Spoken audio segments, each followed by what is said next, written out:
Hey now, 580 Sports Talk going up on a Tuesday following a long 3-day weekend. We're all back in studio today. I am Brendan Dworzinski. Across the table from me, Dan Lucero. To my left, Spencer Dupuis. And across the glass, our summer intern, Trenton Craxner. All with you for the next 4 hours here on 580 Sports Talk. We've got a boatload to get to today. We are so thankful you were joining us for the program. Whether you're listening on 580 AM, 104.9 FM, online at 580WIBW.com, or checking out the stream on our YouTube channel, 580 Sports Talk on YouTube. What a surprise that you guys, well, I don't know who got added on what days, but 9 new YouTube subscribers after I left on Wednesday. So I think we got 4 on Thursday, which means we got 5 on Friday. I think when I left, we were up to like 521 or 520. Yeah, 523 to start today. So appreciate everybody who has subscribed on YouTube and helped build us up over there. I'll be gone all next week, so I'm looking forward to breaking the 600, maybe 700 threshold next week. As for this week and this edition of 580 Sports Talk, a lot of Royals to get to. Of course, during the long weekend, the Royals dropped back-to-back games, but we'll talk all about what the Royals have been able to do recently, their 8 wins in their last 10 games, what's coming up tonight as they take on the Minnesota Twins. Trenton just shared a stat with me that is not super encouraging. The last 18 times the Royals have played in Minnesota at Target Field, they've won 3 times. 3-15 in their last 18 games in the Twin Cities. That's tough. That has been the biggest bugaboo for the Royals for, well, other than themselves, for quite a while now. Hopefully they can get some positive momentum coming up tonight in Game 2 of the series. We'll get to that coming up in just a little bit. Some other news from baseball. Angel Hernandez, gone. See ya. Bye. Finally.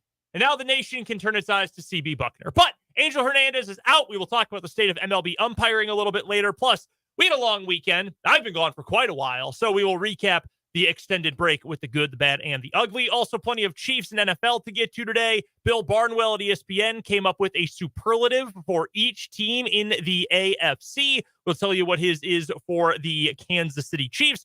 Also, some thoughts on remaining offseason needs from NFL.com, and we'll talk to Matt Verderame of Sports Illustrated, normally our Monday guest, kind enough to join us today this week. Michael Swain will stop by in the 4 o'clock hour for this week's edition of Jayhawk Weekly. Tons to get to from state championship weekend across the state of Kansas, not including some drama from 4A girls soccer, which has gone viral recently, if you haven't seen what happened there. Not in no good way. Nope. Not positives from the NFHS broadcast from that game. So we might avoid that and just talk about the good from state championship weekend. 580 Sports Talk headlines. What is wrong with you? Random question Tuesday. It's all coming up today on 580 Sports Talk. As always, you are welcome to hang out with us and to be a part of the show, either on the Top City Metal Supply text line,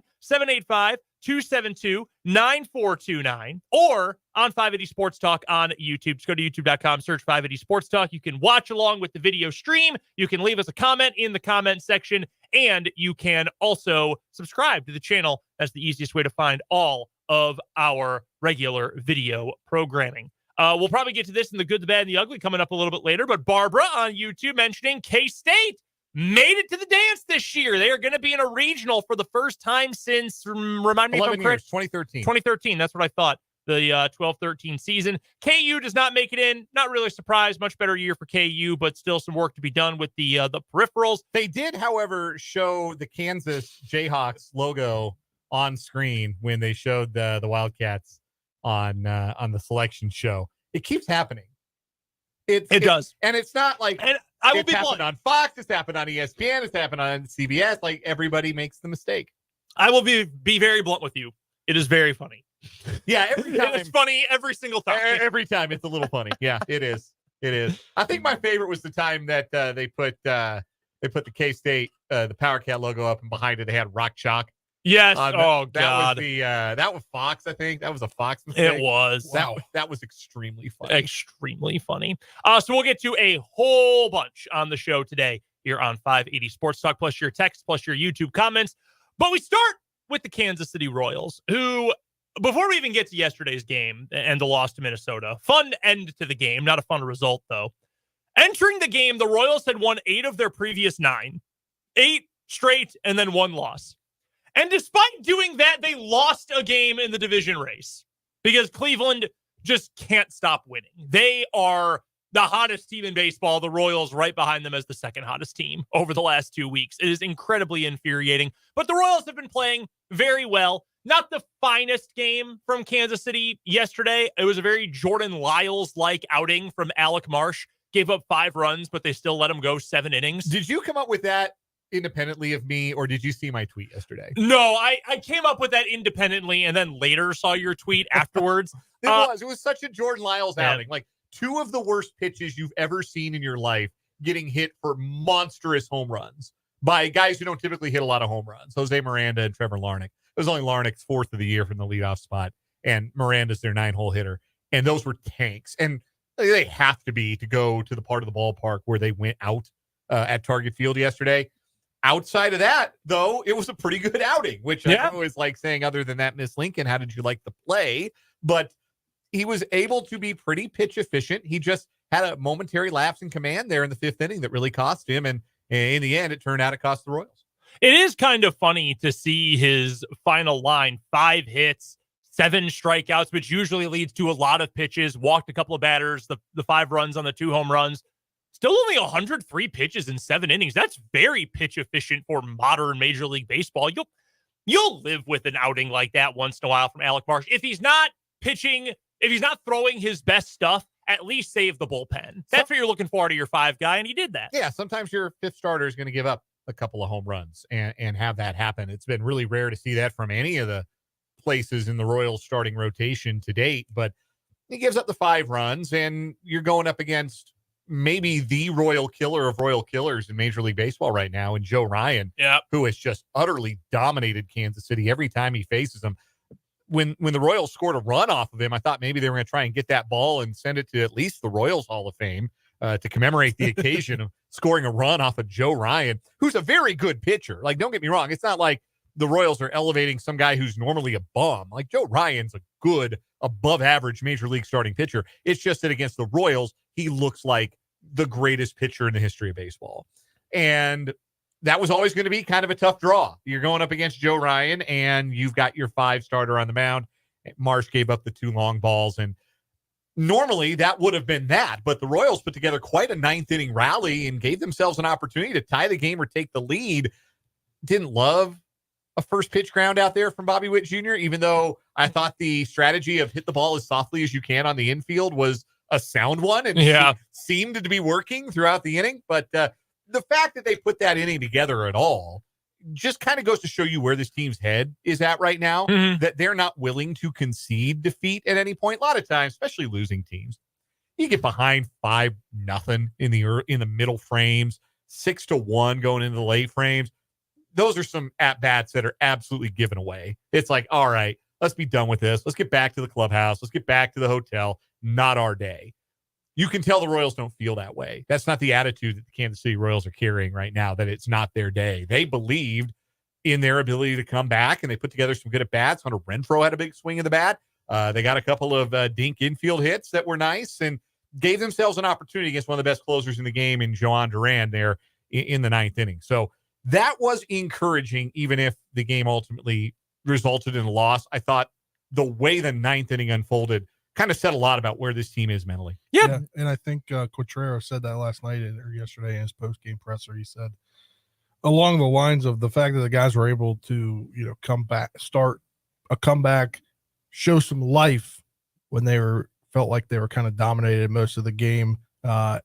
Just shows that this team's a different team than those in years past. No, I mean, it's a very different team. Most of the time, if the Royals in recent vintage had fallen down 2-0 in the 3rd inning, you could find something else to do with your day. There was not really any chance that team was going to come back. And you give the Royals credit for being able to fight. You obviously would have liked to win against a divisional opponent who is going to be fighting for that division title along with you, along with Cleveland all year. But 2 losses in the stretch of 10 games, you're not going to complain about that too much. It's been the pitching for them. I mean, all season, that has been what has anchored this Royals team. But especially over the last 10 games, your games with the 2 most runs you've given up in that stretch are the last 2 with 6 allowed and 4 allowed, and they've allowed 4 in a couple other games during that stretch. If you are going to go in 10-game stretches where you're only allowing 3.3 runs a game and your offense hits the you-know-what out of the ball like this Royals team does, you're going to win a lot of games because, yes, you still need to get guys on base. Yes, you still need to cross the plate. If you lose 3-2 all the time, well, who cares? That's not going to happen with this Royals offense because the process is good. The process of hit the ball as hard as possible all the time.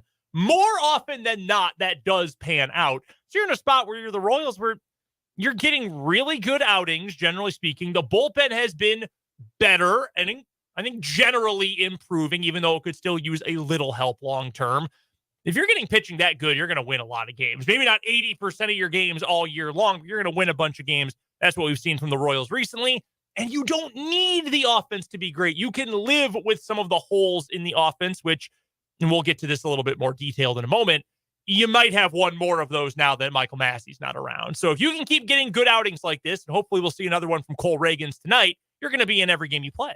Yeah, it's all about, like we talked about last week, pass the baton to the next starter and keep that positive momentum going. That was kind of the first dud of a start that the Royals have had. I think Waka got charged with, I don't know if he got charged with all 4 runs in the game on Sunday. That would have snapped a quality start streak that the Royals were in the middle of. I'm doubling back to the box score now to see if he got charged with all of those. Maybe Matt Cotrero stuck with him a little bit too long.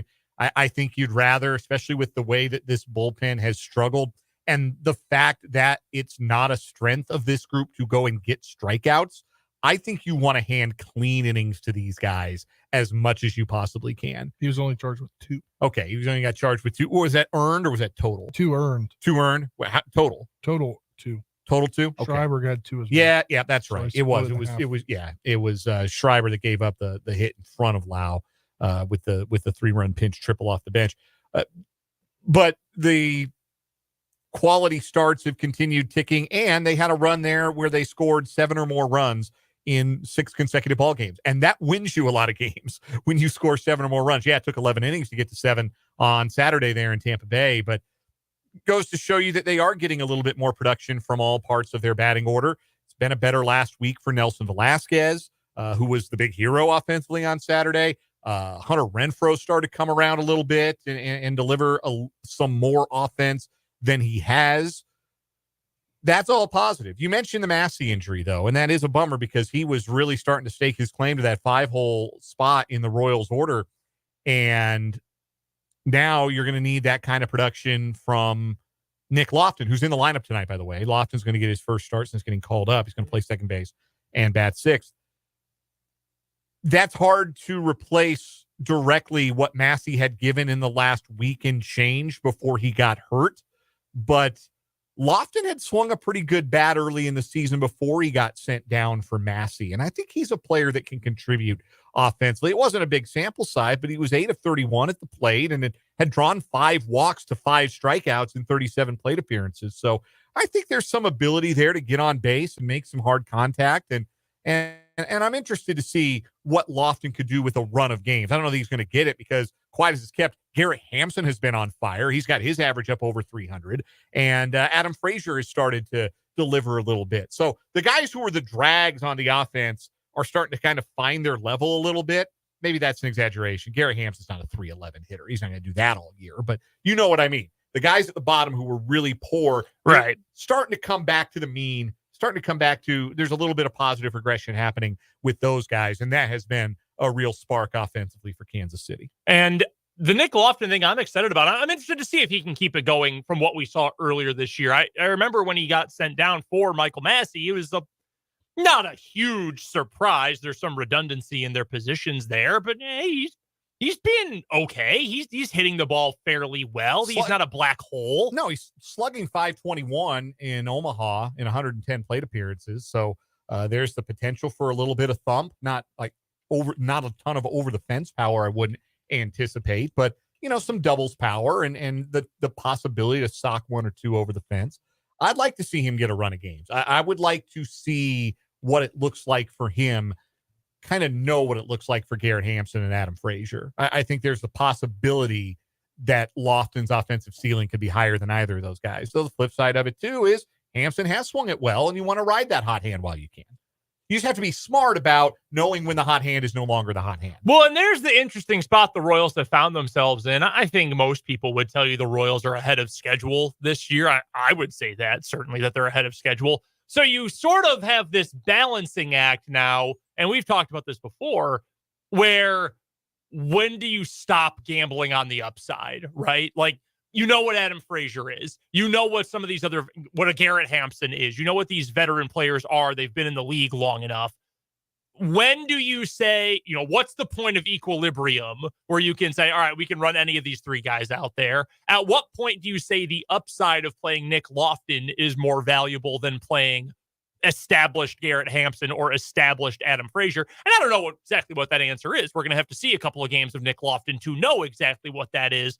But it's kind of an interesting balance that the Royals are trying to strike here, because for most teams that are trying to make a playoff push and are on schedule, so to speak, you play the guys who you know right away are going to help you win the most. Whereas the Royals, you sort of have to weigh that, right? Like, this is not, they're not going all in for 2024. They want to win. They want to be a playoff team. They'd love to win the division. I'm not saying they're not.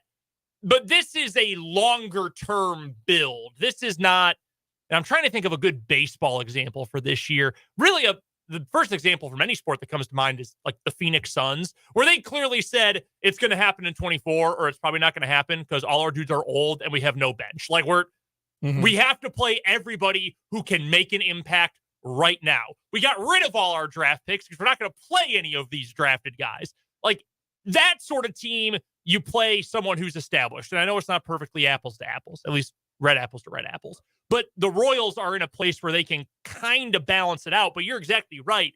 You have to know when that experiment needs to end, when you need to stop rolling those dice and go with something that's established if Lofton doesn't take off right away. And the nice thing about Hampson and, to a lesser extent, Frazier, is you can get those guys in the lineup if you feel like you've got a matchup you like, or like Hampson's in left field tonight.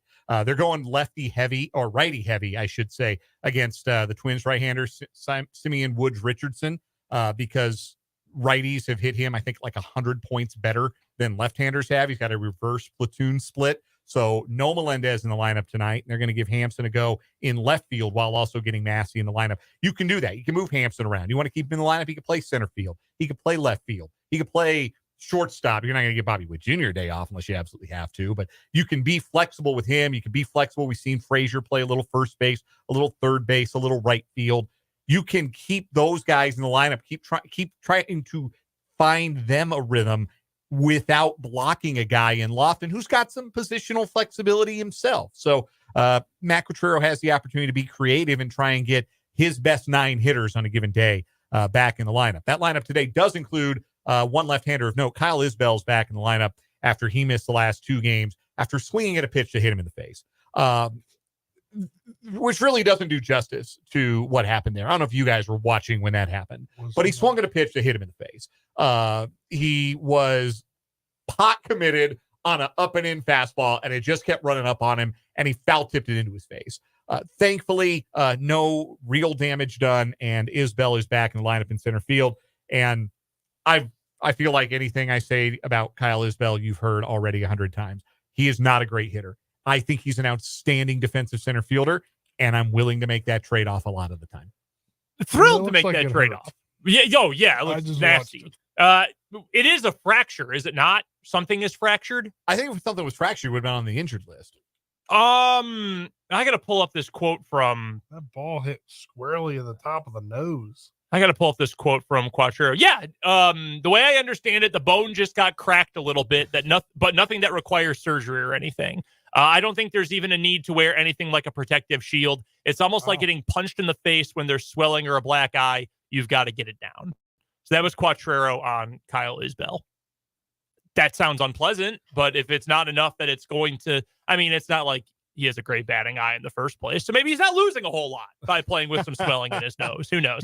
We will preview the second game of the series between the Royals and Twins coming up a little bit later on. Reagan's Day. Cole Reagan's on the bump against, as Dane mentioned, Simeon Woods Richardson, who at one point in time was a huge prospect, was he not? Yeah, he was a big deal prospect. He was a second-round pick by the Mets, and I don't remember what trade it was. I've got his baseball reference page, so I'll tell you here in a second. Yeah, he was in a couple of big deal trades. He was traded by the Mets for Marcus Stroman, and he was then traded by the Blue Jays for Jose Barrios. So he's been a prospect in demand for some time and has never really had great big league results until this year, where he's pitched to a 2.57 ERA in his first 7 starts, keeping the ball in the ballpark and not walking anybody, but only 26 strikeouts in 35 innings. So there's contact to be made against the right-hander. And also appears lately he hasn't gone that long into starts. Well, he's only averaging 5 innings per start. Yeah. He went 4 2/3, 5 1/3, 4 1/3, or his last 3. Yeah. And he's probably going to be pretty similar. They don't have him on pitch count necessarily, just treating him with kid gloves a little bit. 23-year-old getting this will just be the 9th big league start of his career. So how's the Minnesota bullpen? Pretty excellent. We saw last night, John Duran is He awesome. rules. Yeah. Griffin Jacks pitched the 8th, former Air Force kid. He's from my neck of the woods, Cherry Creek High School out in Colorado. He's been excellent. Outside of him, a little iffy. We could see Josh Stamont, 6 1/3 scoreless innings over 6 appearances for Josh Stamont. That could be a thing we see potentially. But yeah, it's not like super outside of Duran and Jacks are the 2 guys you're worried about. You're trying to get to the underbelly other than that. If I gave you 7.5 as the total for tonight, where would you land on that? 7.5 runs? 7.5 total runs. I might go under because I think Reagan's is really good. Going to be a lot of right-handers, I'm sure. This is a lineup that can do some platooning, but no, Reagan's was really good his last time out. He was really good time before that too. Mm-hmm. I might be tempted to an under, but word of warning, I am one of the worst baseball bettors who has ever lived. I'll take the under. I think it'd be a 4-3, 5-2. I could see that. 4-2, something like that. That's the total, by the way, over at our friends at Prairie Band Sportsbook up in Mayetta. They've got it at 7.5. I'd probably go with the under too. I think I'm almost always going to go under when we're talking about a Cole Reagan start, almost every single time. We'll get to some more Royals later on. Coming up next, though, big news from Major League Baseball last night. Our long national nightmare is finally over. Angel Hernandez will no longer be poisoning Major League Baseball every single time he takes the field. We'll break it down next on 580 Sports Talk.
First reported last night by USA Today.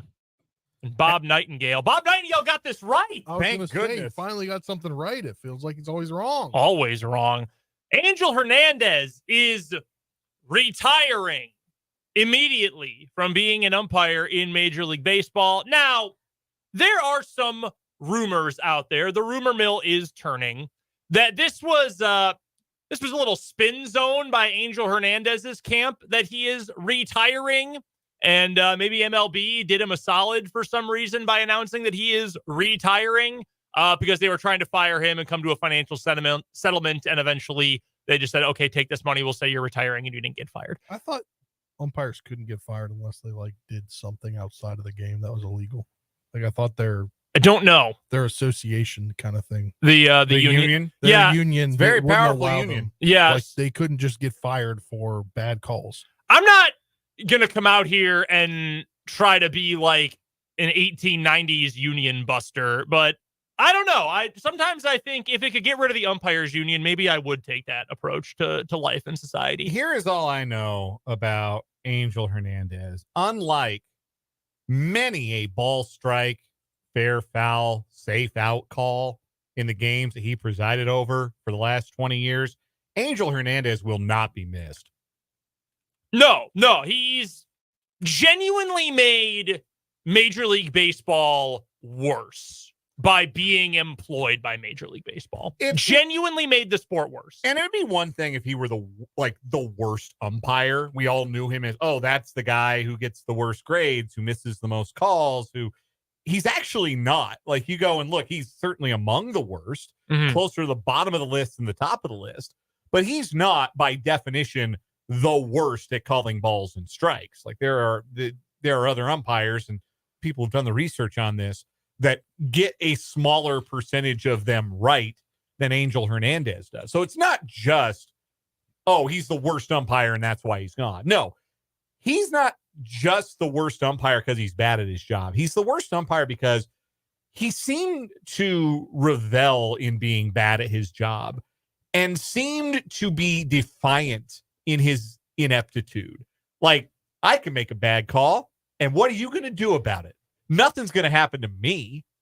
What are you going to do about it? Yep. And then when there were consequences, he sued Major League Baseball and said, you're keeping me down, and you're keeping me from getting plum assignments, getting to work World Series and things like that because I'm Latino. You got it out for me because I'm a minority. And Major League Baseball fired back, no, we have it out for you because you're bad. And we're going to go on record saying that you're bad at your job, specifically the ways in which you were bad at your job. And, oh, by the way, you were going to work the 2018 World Series, but you blew 3 safe out calls in 4 innings in an American League Division Series game. And so we decided you weren't working the World Series after all. So it's got nothing to do with where you're from. It's because you stink and you're a bad guy and no one likes working with you and nobody likes seeing you out on the field. And we'd fire you if we could. I can't believe that you would go to court where this is all public and documented and saved forever. And you can roll out the old elementary school tube TV on a cart full of evidence and put in the old VHS like you're a substitute teacher and show, here are all the examples of you being awful at your job, and have that documented by the United States government for all eternity. And yet still, after the whole fact, like, yeah, you can go back to work. You can go back and do what you've always been doing. Yeah, we're how do you allow that? Our hands are a little tied here, but just everybody's going to know that we recognize that you are deficient at the job that we're continuing to let you do. It's utterly unbelievable. Go ahead. I was going to say, do you have a favorite Angel Hernandez moment? Do I have a favorite? Blowing 3 calls in 4 innings at first base in a playoff game is pretty hard to top. Mm-hmm.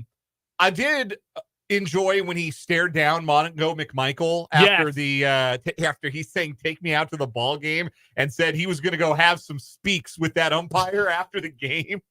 And Angel Hernandez, like, the only reason I'm not throwing you out of this game because I can't. He did. when the game went off the air, Mongo was singing the 7th inning stretch at Wrigley, and also my favorite part, the crowd, because there would have been a bad call. Cubs third baseman Ron Coomer had been thrown out at the plate. It was an awful call. Angel Hernandez screwed it up in the previous inning. So Mongo comes out and says, I'm going to have some speaks with that umpire. And then the crowd cheers, then starts to boo. And then Mongo goes, yeah, boo. It's great. It's fantastic. Here's mine, also from the city of Broad Shoulders. Trenton, if I could get audio on this computer real quick. This is from the other side of town in a mid-2010s game. White Sox Marlins. Okay, yeah, I know this one. Bottom of the 10th inning, tied at 3. We got Hawk here. We got Hawk Harrelson on the call. There's a 1 out in the 10th. Alex Rios at the plate. Grounds it to short. And if they only get 1 out on this ground ball, the White Sox take the lead and win. If they turn the double play, the game continues. So here's Hawk Harrelson. Uh-oh. Can't get him. Oh, no. No. He was safe at No. No.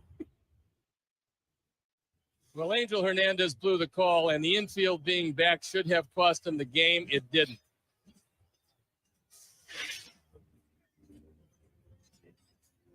Right there, he's safe. He is does safe. not have the ball. And another blown call by Hernandez. Man, you can say what you want about Hawk Harrelson. When he would be on one, though, like nobody else who's ever done it. That's the career epitaph right there for Angel Hernandez. Hawk Harrelson, another blown call by Hernandez. It's so good. Oh, We all watch all of the major sports and have rooting interest in the major sports, the big 4 American sports, to varying degrees. And that means we know the names of some of the officials. Like I don't know every crew chief, head, white hat in the NFL. I know a few of them, right? Mm-hmm. Hey, you know Carl Cheffers is. You know who Yeah, you do. Sean Hockley is. You know who some of those guys are. Generally, A, because you see them a lot, or B, because they mishandled a game in a memorable fashion. Mm-hmm. Basketball, same deal. Like everyone knows who Scott Foster is if you watch the NBA or college basketball. You know, We know way too many in college basketball. why do I know all the names of the Big 12 basketball officials? I should not know who Doug Sermons or Amy Bonner Ugh. or Kip Kissinger. I shouldn't know any of these people. I should not know who was the guy? Jed. Oh, yeah. Oh, God. What is his? Jeb Hartness. Yes. Yeah, Jeb Hartness. I shouldn't know their names, but I do because they're bad, and they're bad over and over again, and we see it happen all the time. Primetime game in the Big 12.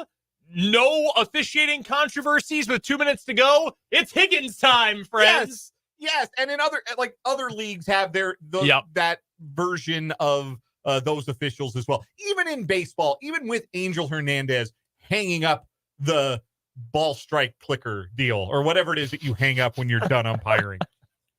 We still know the names of way too many of these guys. Like our guy Vance in the YouTube live chat says, let's go to work on CB Buckner and Hunter Wendelstedt and Manny Gonzalez. CB Buckner is the worst at calling balls and strikes. I don't care what the stats say. He's the worst. When you see him behind home plate, you go, oh boy, CB Buckner's going to be flipping a coin all night. Like, you know this. You know who the bad ones are. The competent, quiet ones are the ones we have no idea. Mm-hmm. Like yesterday, I watched Royals Twins, Jordan Baker calling balls and strikes. Now, I thought the strike zone had an inch or two extra on it on the outside corner. But you know what? It went both ways, and that was fine. And neither team seemed to be doing a lot of complaining. Good job, Jordan Baker. You don't expect these guys to be perfect. They end up being way closer than we expect. But we know the names of the ones who are egregiously bad. We groan, we roll our eyes. But there is not one official in any major sport where they are so associated with not just being bad at their job, but being abrasive and being confrontational and really being a drain on every game that they are involved in. And you're just waiting for them to screw up. Than Angel Hernandez. Like, he is going to be the gold standard for a very, very long time for officiating ineptitude. even in his absence. And the game of baseball, Major League Baseball, is richer for having lost him. To piggyback off that, I mean, I feel like he's made it too much about himself. Yes. And one of my favorite dumb moments from Angel Hernandez actually is spring training of this year. Lance Lynn ejected from a game against the Nationals. Well, it's spring training. So what do you have to do to get ready for the season? You have to throw your scheduled amount of pitches. So he got ejected by home plate umpire Angel Hernandez for arguing balls and strikes. So instead of going down the tunnel and changing, hitting the showers, whatever, he went to the bullpen to finish the set amount of pitches that he was supposed to throw in order to get ready for the season. Well, guess what? Angel didn't like that. He sent another umpire down to tell him he can't do that. He had to go and get changed and dressed and leave. Like, it's spring training. You're trying to get ready for the season. Tossing out Lance Lynn. Brother, you know he needs as much work as possible. Come on. Just absolutely terrible. But Dan, you are 100% correct. The Hague will be calling for CB Buckner in the near future. The worst of the worst. Really bad. Honestly, he's got to be the one who's the most upset about this. Laz Diaz still doing games. He stunk too. I think he Laz is. Diaz still an active umpire. Yes, he is. Yeah. He wears number 63. He's terrible at balls and strikes too. Really bad. The worst. All these dudes He's stink. Laz Diaz is in the 20th percentile among MLB umpires when it comes to accuracy calling balls and strikes. Yikes. Coming up on the other side of this break, it was just a long holiday weekend. We'll break the whole thing down with the good, the bad, and the ugly. That's up next on 580 Sports Talk.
Recapping the long holiday weekend, a very happy Memorial Day to you. And of course, send our thoughts, wishes, best prayers to all the folks who, for whom Memorial Day is intended, those who gave their life in the line of service for us and our country, always in our thoughts. And hope you were able to enjoy your Memorial Day off. Hope you got it off as well yesterday. Been a while since you've heard from me. I was off Thursday and Friday last week as well. And that's where my good lands for the long weekend. One of my best friends since I was 10 years old got married to his longtime girlfriend and fiance. 7 years together. the officiant of our wedding, even during the bit. Like, if everybody here agrees that these two should be wed forever, please let out a hearty "it's about time." And I think she might have included that as part of the ceremony. But no, it was a beautiful wedding. The two of them are very happy together. I'm very happy for them, and I got to see a lot of people I don't get to see very often. So that was a lot of fun. So that's an easy good for me this weekend.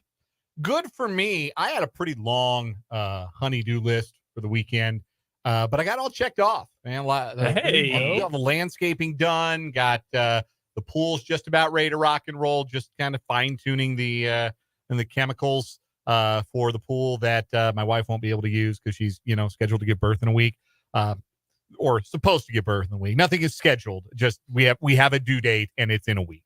So she's not going to get to really reap the benefits of all that hard work on the pool, but your boy might. So got that done and got some other things hung up and installed, and felt very productive. Felt like I had really earned the right on the evenings of Saturday, Sunday, and then all day Monday to just veg and watch baseball and watch TV with my wife and just enjoy that. We got the nursery done. The nursery is done. The hay is in the barn. We are as ready for baby as we are ever going to be. So you got the go bag ready? No. We were talking about that on Thursday. No, but the thing about the go bag, though, like for my wife, for the person giving birth, it's much more elaborate. Like you have to bring a lot more stuff to the hospital. For me, it's like 3 days worth of drawers and t-shirts and a travel doc kit or whatever. That will take me like 2 seconds. You're not going to be Xbox in the delivery room, husband? Listen, or do you not want to get divorced? So I was going to say the blessing in disguise of having neither my NBA or NHL team still going in the playoffs is that there is no chance for a game night to conflict with any time spent in the delivery room, because my wife made it very clear. You're not coming in the delivery room and watching the NBA Finals or the Stanley Cup Finals. It's not happening. I don't care. It's not happening. And I said, you know what? That's fine. Like, her terms, I was totally agreeable with, but it's just nice to not have that conflict. I wish we had that conflict, but I'm glad we don't. Spencer, what was your good for the week? It's kind of a list of goods. So I got to go back home, see the family, see the girlfriend, and finalize some stuff that I didn't get to move myself because I just drove my car out here. Took that to her house. A lot less than we had anticipated. So a lot less to lug up to her 30 flights of stairs, and then for her and her friends to lug and her family to lug down in the truck that they get when she moves out here. Flight there, great. It was kind of full, had the middle seat available, nobody in it. That's what we like to hear. Also, way less time in the flight. We left early. The back flight, it took a lot more time to leave. Flight was full, 2 babies near me. Wasn't the best flight experience ever, but the time in between, great. We went to the Nats game. We'll get to the bad there in a moment. Potential bad. My mom got sick, so she couldn't end up coming to the game with us. So I was sitting there. We're sitting there at a restaurant, having a few drinks and some food before we head in the game. And I was like, you know what? I bought them on SeatGeek. Let me just go list this one on SeatGeek for like $34. I sold the one ticket. Nice. Yeah. Nobody ended up sitting there either. Good job. Little rebate. Yeah. Got the rebate. There was still a free seat next to us. And then got to go back to West Virginia and do a couple things there. But other than that, the weekend was great. Good. Glad it was a good weekend. Glad to hear it. My bad is actually sad. A couple of really sad sports deaths this weekend. You start with Grayson Murray, the PGA Tour golfer. I don't know if you guys addressed this at the end of last week, but just terribly sad. Took his own life this weekend after withdrawing from the PGA event after the first round last week. Obviously, send thoughts and prayers and condolences to his family. And Bill Walton, the legendary UCLA player, NBA player, multiple-time champion, and, of course, more recently, broadcasting icon as well. Lots of stories about Bill Walton and what kind of guy he was recently. I was not a fan of Bill Walton on TV, to be honest with you, especially in recent years. But you hear stories from guys like Mike Breen, who said he would fight someone to the death if they said a bad word about Bill Walton. and you hear what Dave Pash has said about him, and Did you people see those who texts that he put yeah, out? Pash Those were was great. posting their text threads, and it was really funny. So just a sad weekend for some very notable sports deaths. I don't really have a bad. I'm an ugly, but I don't really have a bad. Bad for you? The bad was these last like 3 weeks since I bought the Nats tickets. I was saying I was going to come back here with a bobblehead, Lane Thomas trained bobblehead.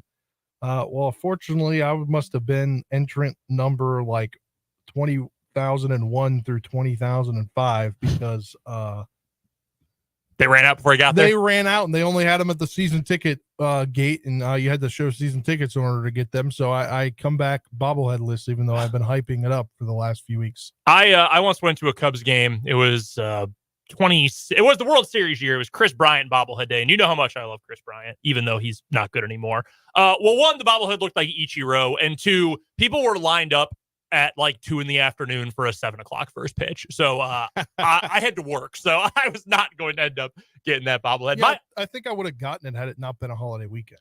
My ugly for the weekend, teased this a little bit earlier, real quick.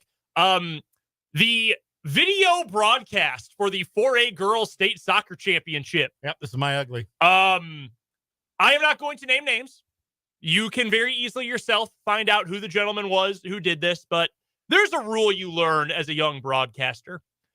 Trenton, I'm sure you've learned this at KU. Spencer, I know you did growing up. Dan, I know you and I both know this. Always assume your microphone is hot. Do not ever assume that it is off. Always assume that everyone on the other side of that microphone can hear you at all times. So you don't get caught talking about how all the players and the game itself in the championship you're calling are actually bad, and how you have very lewd thoughts about a mother in the crowd across the way from you. What are you doing? Yeah, that was the bridge way too far. It had one thing to say, yeah, this game isn't very good. But he might have been able to survive that. But it was the third place game for 1A soccer, and yeah. Oh my gosh. Lots of yeah. I just read it. Yeah, lots of comments that should not have been out there. And what made it much richer is the fact that not once but twice he alludes to the fact that, yeah, I would never say these things. Yeah, we know we're pros up here. We know what we're doing. We would never say such things. We would never say things like, I wish I could jump to my death out of the press box instead of watch the second half of this soccer game. Absolutely awful. And the NFHS will not respond to requests for comment about it. I would keep doing that because it's only making you guys look worse. 10 seconds. Do you have an ugly? Yes, I didn't have one until this morning when I woke up with a nightmare that I got bit by a snake. So random. I have no clue why or how this happened. On that note, coming up in the 3:00 hour of 580 Sports Talk, we'll talk Chiefs to lead it off. We'll, of course, get to your text and your YouTube comments as well. It's coming up after the national news here on 580 Sports Talk.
now, 3 o'clock hour of 580 Sports Talk going up on a Tuesday. Brendan Dworzinski, Dan Lucero, Spencer Dupuis, and our summer intern, Trenton Kraxner, all here with you today on until 6 o'clock when we will send you off to the Royals Radio Network for some Royals baseball. 6:40 first pitch tonight, taking on the Minnesota Twins up in Minneapolis.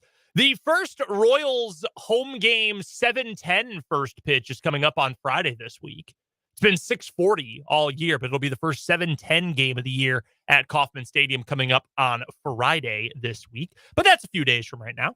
Here in this 3 o'clock hour of our show today, plenty of NFL to get to. Bill Barnwell of ESPN came up with a superlative for each team in the AFC. We'll get to what he had for the Chiefs and some of the other contenders in the conference here in a moment. Matt Verderame is also going to join us on the Fleming Place Wine and Spirits hotline for our weekly chat about all things NFL. And we've got this week's edition of Random Question Tuesday. We would love to hear from you about anything we are talking about on the show today, either on the Top City Metal Supply text line, 785-272-9429, or you can find us on YouTube. 580 Sports Talk is the name of our YouTube channel. Don't forget that with our good friends at Top City Metal Supply, there's no more wasted money and no more wasted material because they will cut the exact lengths of steel, stainless steel, and aluminum you need fit to your project's specifications. You can find our friends at Top City Metal Supply right here in the capital city, located on South Topeka Boulevard, just north of Forbes Field. This is a big almanac kind of day, big on this day in history kind of day. 5 years ago, we had the Linwood tornado nearby. You remember that big tornado? 4 years ago, 2020, wasn't it? No, it was 2019. Was it 2019? Yeah, it was pre-pandemic. You're right, 2019. Yeah, that was scary. I hung out in my bathtub in Lawrence for quite a while. Yeah, that one went just south of me. Right by, right south of town. Almost the other side of the exit for K10. Yeah, it was a very scary moment. Amazingly, no one died. It was, I think, an EF4, if I remember correctly. Yeah, that was nasty. One of my friends actually lives in Linwood, a really good friend of mine. And she said the siding of a barn from one of her neighbors, and out there, the houses are pretty spread out, but the siding of this barn from a quarter mile away wound up in their front yard, blown off by this tornado. It was crazy. Even more notably, do you know what happened on this day 8 years ago? 2016? In the Queen City of Cincinnati, Ohio. I do not. Is it no, I don't know. Do you not remember? I'm sure I'm going to remember. When a rogue zookeeper ruthlessly murdered our friend Harambe, the Western Lowland gorilla. You dork. Harambe? We're doing Harambe bits on radio in 2024? Dude, call me a dork, man. He was murdered senselessly, coldly. Harambe these weren't fresh 2 months after it happened. It was over the Harambe stuff. Oh my gosh. Clayton on YouTube. Yes, everything changed when Harambe died. That is right. I once did a breakdown. In fact, I have it saved somewhere in my phone. So 2016, the Cubs won the World Series. They were the best team in baseball through May 27th. Played 500 ball from the day Harambe was murdered until they had Brian Mattis start one game for them on Sunday Night Baseball. Lasted 3 innings, gave up 6 runs, but then they came back to win. And they were the best team in baseball from then on till the end of the season. That's important for nobody but me, but I was so interested and wrapped up in the death of my good friend Harambe, the Western Lowland gorilla, that I really, demarcated where that happened in the Cubs season. The only good Harambe content was the person that tweeted, "We lost a true thickie," and it was a picture of the gorilla. It appeared to be mid-twerk. I know gorillas don't twerk, but it looked like that's what the gorilla was doing. And I think about "we lost a true thickie" all the time. You're alone in this, by the way. Clayton also adding that was the catalyst to the madness we're now living in. Greg on YouTube adds justice for Harambe. Didn't that child was safe. I haven't. Young Thug made a song, Harambe, right? I bet he did. I did not know that. I bet it goes crazy. I'm sure I spun that one a few times. I genuinely. What a mad lib of a sentence. Didn't Young Thug have a song about Harambe? That's really funny. That was off the whatever album it was where he had a dress on in the cover. I do not know which Jeffrey. That was Jeffrey. I did not know that. You're not going to believe it. The song had nothing to do with the gorilla. Oh. I not especially surprised by that. I do know this one.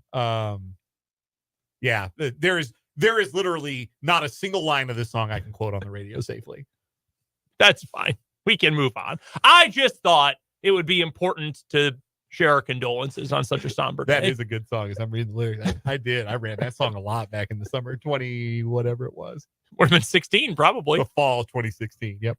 Bill Barnwell over at ESPN. He's been doing a lot of offseason content recently, and today that includes coming up with his list for all 16 teams in the AFC for their offseason superlatives, or their superlatives going into next season. And he had some fun with these. They're not all especially serious, but he's got a breakdown of all of them.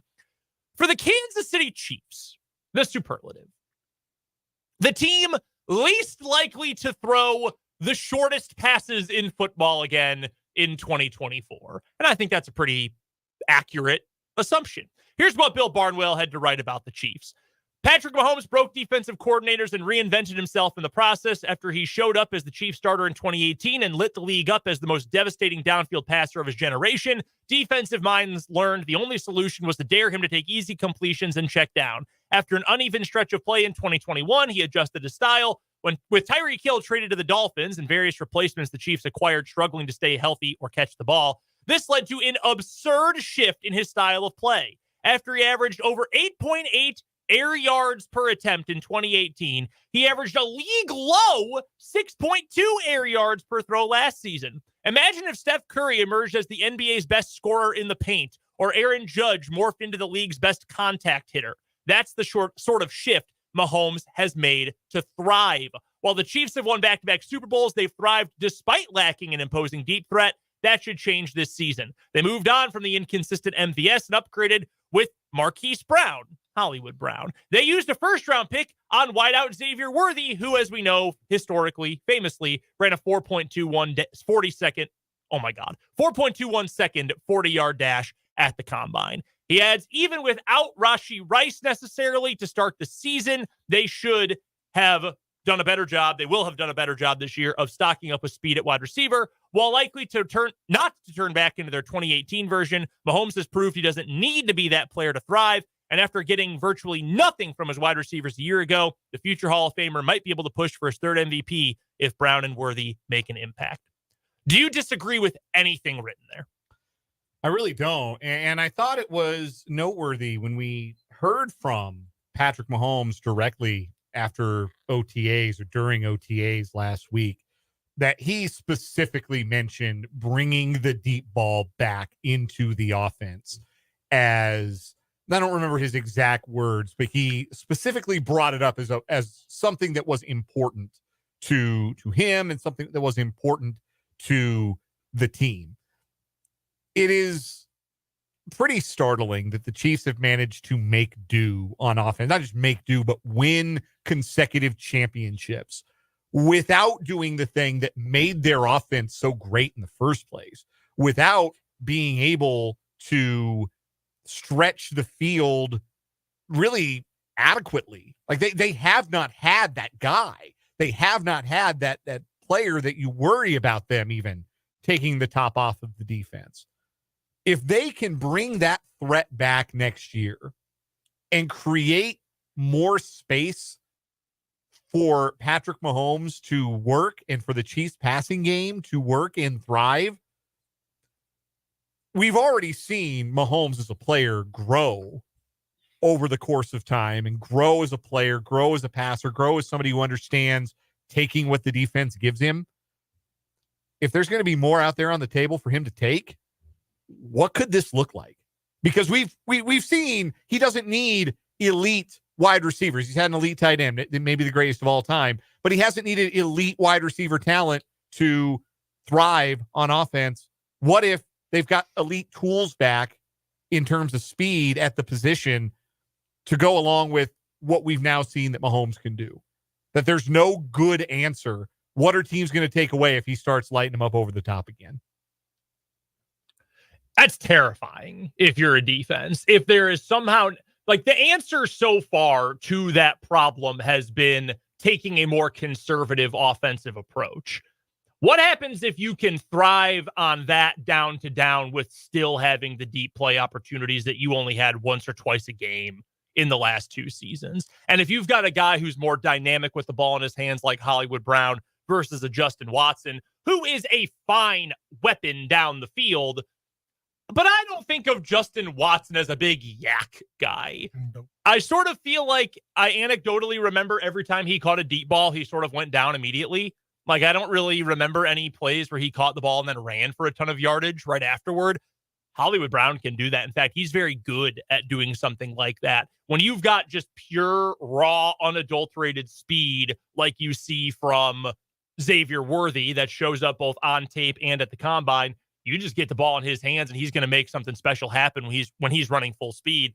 That is the thing that should terrify you if you are an opposing defense. And that then forces you to think, how are we going to try to defend them? Do we go back to the old school way of doing it and try to, do what we did back in the day, because now they're so good back in the day, like 2018, 2019, because now they're so good at taking the underneath stuff? Do we change the approach to try to take that away? Do we stick with what we're doing and just hope and pray that deep stuff never materializes and we can cover them one-on-one down the field? I would not want to be in that position. I would not want to be a Vance Joseph with the Broncos or name me another AFC defensive coordinator trying to come up with a response to that. Terrifying. The other superlatives he came up, let's start with the AFC West, shall we? The Denver Broncos, the team most likely to be working the phones in August. That's not great. That would seem to suggest we have too many good players. We got too many good guys. We have to get rid of them one way or another. Yeah, I would not be super thrilled about that if I was the Denver Broncos. They are up a creek without a paddle. They have no idea what's going on. They're going to be sorry unless Bo Nix is really, really good right out of the gate. Even if he is really, really good out of the gate, they don't have enough talent elsewhere on the roster to be much more than mediocre. I would agree with that. But yeah, here's what Barnwell is saying. At running back, is Denver going to carry Javonte Williams, Samaje Perine, Audric Estime, and promising 2023 rookie Jaleel McLaughlin on its roster all season? Oh, yeah, I'm sure the phone's going to be burning up for people who want Samaje Perine. I didn't even know he was still in the league. He was RB3 for the Broncos last year. I thought he was done after Cincinnati. Like Samaje Perine for a conditional 7th. Yeah. Way to go, George Payton. You've done it again. Remember when Samaje Perine ran for 428 yards against KU? I do. I believe that's still the single game NCAA record. It is. I've shared this story before, but my best friend who went to Wisconsin, Melvin Gordon, had set the record against Nebraska literally the week before. Right. And Melvin Gordon is probably his favorite Wisconsin player ever. I mean, he loved Melvin Gordon. Samaje Perine breaks the record a week later, and he texted me about an hour after the game and said, "Dude, what the F?" Except he used the full word. More from Barnwell here. There are players who predated Sean Payton's time with the organization who could be traded away, especially if they haven't shown much since he arrived, including cornerback Damari Mathis and tight end Greg Dulcich. Man. Damari Mathis stinks. The Bronco fans I know would help him pack and drive him to the airport if the Broncos could trade him. I think the Broncos are what we talked about this last time we read a piece, I guess it was last week or the week before, from Bill Barnwell, who's awesome. I think he does a great job. Mm-hmm. There's always one or two teams when you do a team by team thing where I have to fit them in. Mm-hmm. I have to do something with this team. And maybe that requires me to talk about crappy players instead. Like Greg Dulcich is fine to go with the other player. He's never in that healthy. Yeah. He's great for the 6 quarters of the season he plays. Yeah, that's a big whatever. Also, the Broncos have their other issues going on with their offense right now because Courtland Sutton is not going to OTAs. He wants to get a new contract. He has 2 years left on his contract. He's 28 years old, and he has a base salary this season of $13 million, only 2 of it is guaranteed, no guaranteed money next year. I get it if I'm Cortland Sutton. According to a report from Jeremy Fowler at ESPN, he wants 15 or 16 million a year. Honestly, more important for a guy who already has had a catastrophic knee injury in his career, probably just getting any guaranteed money, I would guess. And I don't blame him one bit. I like Cortland Sutton. Yeah, he had a really good year last year. Even if he won't be the guy I thought he'd be as a rookie because of the knee injury taking away some athleticism. If I'm the Broncos, I want that dude on the field working with Bo Nix now, before practice, after practice, on the weekends, playing catch on the airplane back home. Like, I want them working nonstop all the time to build chemistry. They are going to finish 7-10. And it'll be that good. They feel, man, they feel 4-13 to me. I would have to take a look at their schedule. See, I don't think they'll be that bad. I don't think they will be. They could be the worst team in the AFC, and it would not surprise me in the least. I would be surprised. I would be surprised. Who's going to be worse? I think the Raiders might be worse. Yeah, I can see that. I think I think the Raiders have a better chance to be worse than the Broncos do. The Raiders at least have, elite talent. Who are the elite players on the Denver Broncos? Patrick Surtain and who? Patrick Surtain. Who else? Yeah. No, I mean, that's the fairest argument. Yeah. At least the Raiders are giving you guys who are I don't know. Certainly Max Crosby and Christian Wilkins are elite talents, and Devontae Adams is an elite talent on the offensive side of the ball. Denver doesn't have any elite players. I'll say it right now. They're going to be the worst team in the AFC. Them or New England, and I have more confidence in Drake May having a decent rookie year than I do Bo Nix having a decent rookie year. I think May's a better prospect. I would agree with that. I also think he's a better prospect. I think it'll be New England personally, but I can see it. You're right. I mean, the talent, if you're talking about what group has the most talent, is it you just have a ton of bad players, you have a bunch of average players, you have a ton of great players. Yeah, I mean, Denver's got one dude who is, I think, a star, and then just some guys who they're good. Like Cortland Sutton. Yeah, he's good.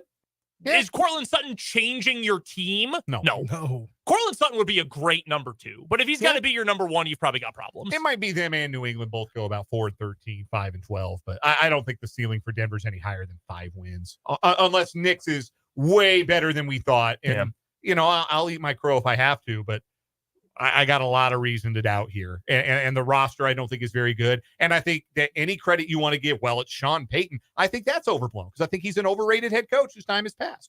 The Raiders, their superlative from Bill Barnwell, most likely to have someone unexpected lead the team in rushing. We don't need to spend any time on that. That's all I need to know about this year's Las Vegas Raiders. For the Chargers, they're the team most likely to add a playmaker at the deadline. So here's what he says and why he says that. He thinks Jim Harbaugh is a transcendent coach. I like Jim Harbaugh. That's very high praise. Wow. Says the Chargers were better than they looked a year ago. Oh, boy. Here we go. Says their point. Well, this isn't. They should have been a 12-win team. He says they had the point differential of a 7-win team, even with a 42-point blowout loss. So they underperformed mostly in one-score games when they went 3-8. Can you believe that?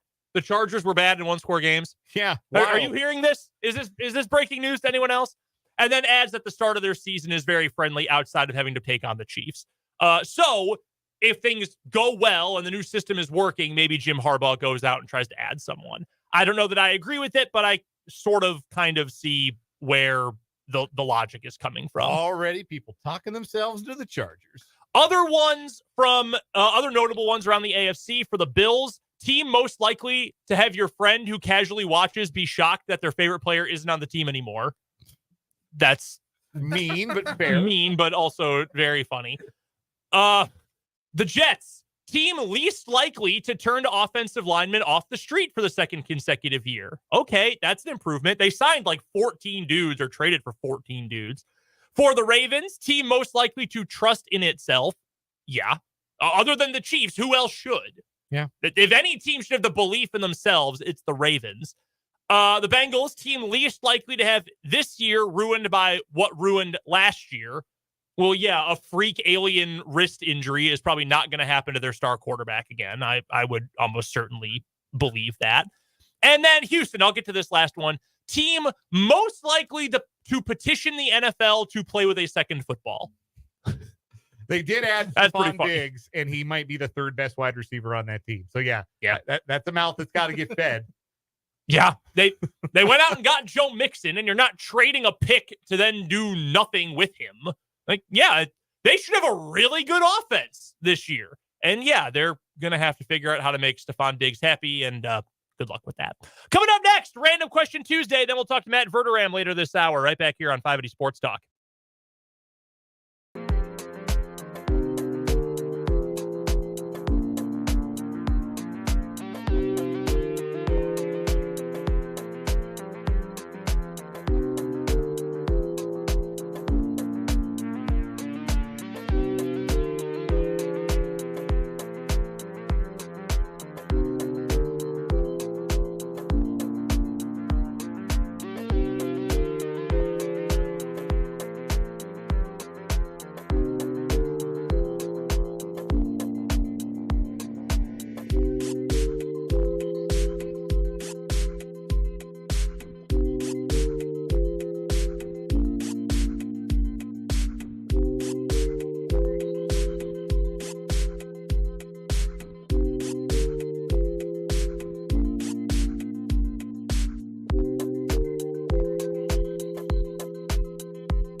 We've got a comment here on Facebook from Schaefer. You can watch us live on Facebook. WIBW News is the name of the page One over of my there. friends, by the way.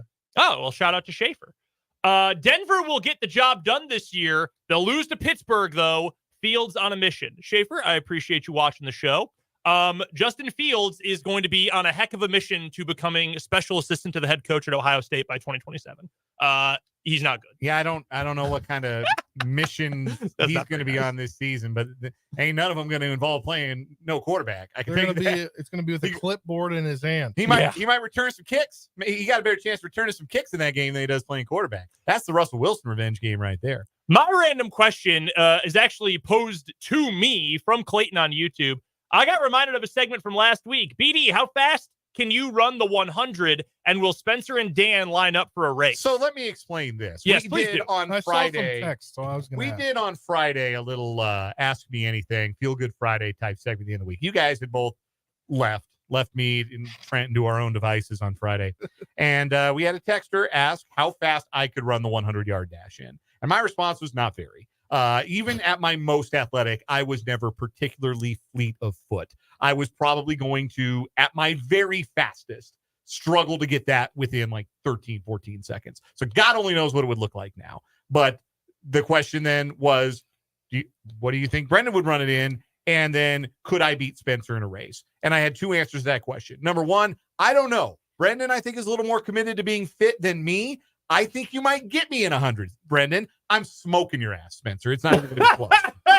Those were my answers to those questions. I don't know. How about we set up this race before you go on on your leave Before time. I go on paternity leave? Yeah. We can set this up in a Actually- heartbeat. Actually, hold on. We should set it up after because he's definitely going to be like sitting around with his baby. My dad's strength is going to kick in here in a week's time or so. So I'm going to be ready to do all kinds of athletic challenges, feats of strength, all that good stuff. My dad's strength kicks in immediately. Once baby is born, it just happens, is what I'm told. Counterpoint, what if you just fall asleep 50 meters in? Very also possible. I did get bored running. No, I'm honest about it. I was never fast. Like that was the one thing athletically. I was never fast. I couldn't really run distance very well. This body was not built to run. I'm a stocky dude. I got not very long legs. I'm not very fast. I was a distance runner, not a good one, but I could finish. I had the kick at the end. Okay. If I was a horse, I would have been a closer. That's what I would have been. All right. And I had a good finishing kick, which is not great for sprinting because you don't have that long to build up the energy to have a finishing kick. I don't know. I was looking at the final times for state this year. 13 seconds, maybe? Yeah, that's what I'm thinking. Like a state champ, Finn Dunshee from Hayden, he was running it in like 10.6 or something crazy like that. I ain't doing that. I am not going to be that fast. I don't know. I can maybe do 13-ish. Am I overselling myself? I don't think so. I don't think so. What's the 40-yard dash? What do we see Rich Eisen run the 40 in? What was Rich Eisen's 40 time? He runs in the mid fives, I think. So, you extrapolate that out, the final 6. Oh, I'm sorry. I gave him too much credit. This year he ran a 6.22. That was his slowest since 2009. Okay. So I feel like He's getting up there in age a little bit. like obviously 40 yards isn't half of 100, but you could probably come close to doubling that. He's going to be around 12, 5, 13. I think 13 is a reasonable. Yeah.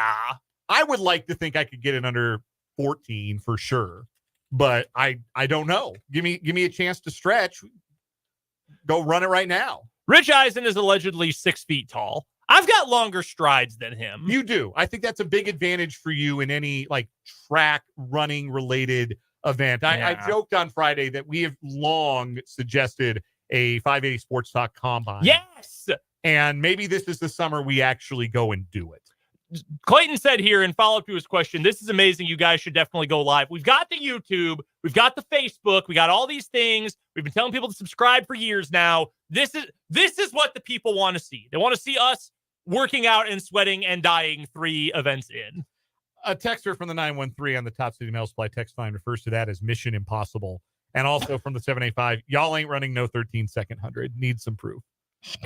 I don't know. I never ran track like that. So I don't know if I'd be able to do that. One burst of energy. Yeah, I think I'm definitely sub 15, and I would think I could get sub 14. How long is our hallway? Not 100 yards. I'm also wearing jeans and Sperry's. I don't know if I'd get a great push off here. We're going to find this out. It also turns, doesn't it? Well, yeah. I mean, I wouldn't be able to get a full takeoff here. We got the street out in front of the building, though, that we could run on. We'll find a way to do this. We'll make this happen. We have to get to a break. Matt Verderame will join us next to talk all things NFL here on 580 Sports Talk.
Real quick, before we get to Matt here in a second, our old pal Jake jumping in on the Top City Metal Supply text line to roast me.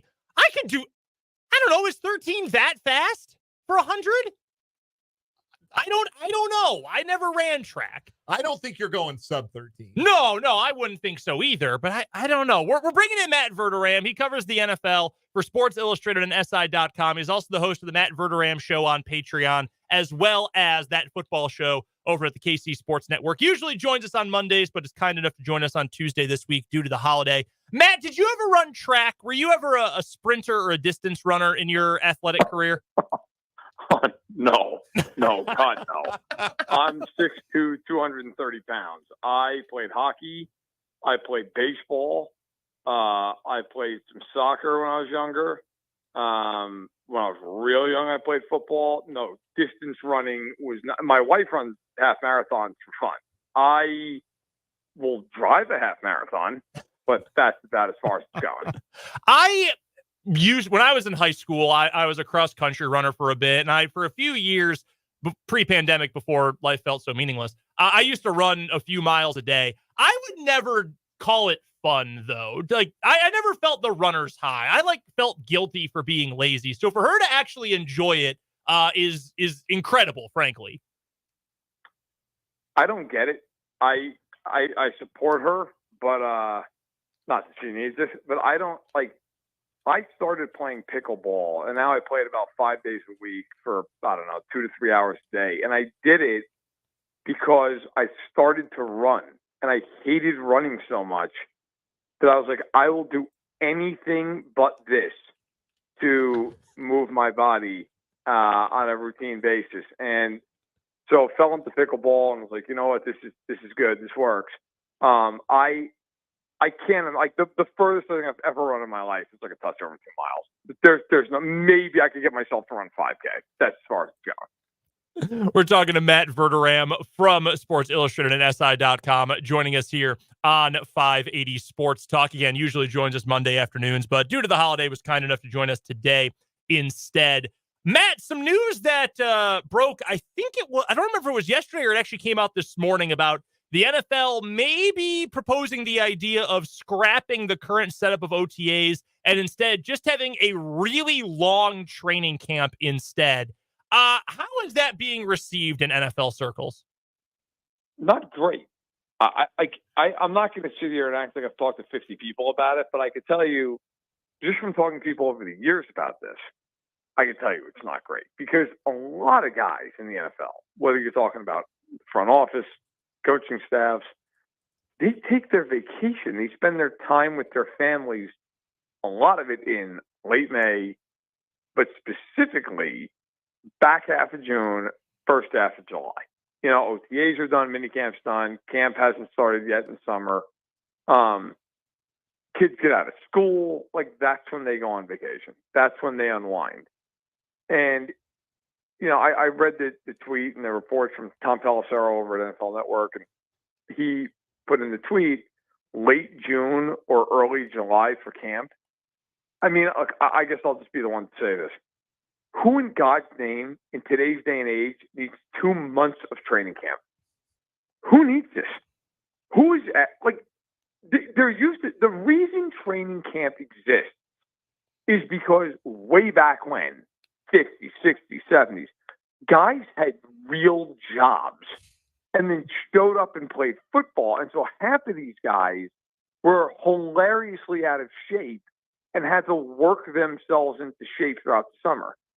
There's nobody these days showing up to camp after they've done nothing but sit around and eat chicken wings all off season. The guy doesn't exist anymore. If that guy exists, he's gone. He's out of the league. There is zero reason that an NFL team has to have training camp for 2 months. That is just asinine. There's no need for it. So does this then feel, Matt, to you like something that actually has some legs, or does this maybe more feel like, let's leak out this thought and see what the public perception is? I don't know if they care about public perception, but I think that they are going to get pushback from the NFLPA. Now, granted, there will be players, especially younger guys, who say, hey, look, that's fine by me. Because for the listeners out there who maybe aren't aware of this, the way most players, and rookies are excluded from this because obviously they're going through the draft process, but the rest of the players, the way their offseason looks for most is season ends, take a little bit of time for recovery, and then depending upon when your season ends, you then go into training. And a lot of guys go to these big facilities in Florida and Texas and California, and they train. And they then go to, maybe they do it for, let's say, 6 weeks. Then they go to OTAs and they go to minicamp, and then they train again for another 4 to 6 weeks down in those facilities. And then they go to training camp. And so you might get some younger guys who go, hey, look, that's fine by me. I'll just train at the beginning of the off season, take maybe a couple weeks just to get myself right before camp, kind of fine tune some things, and then go into camp June 25th, let's say, instead of going back and having 6 more weeks of training. And I get that. The downside of that, though, is you're going to sit there and put these guys in camp, in training camp, for 2 months. None of these teams are going to go full tilt for 2 months. I mean, Andy Reid's notorious for having a tough camp. They're not going to have a tough camp for 2 months. Half the team would get hurt. So you're not going to do that. I just think the first couple of weeks, 2-3 weeks of the camp would basically be OTAs anyway. I don't understand why, quite frankly, they don't just get rid of the OTAs. Maybe have one of them. Have a mini camp more toward the end of the month, and then just go into camp. I don't know why they need to add on all this additional time.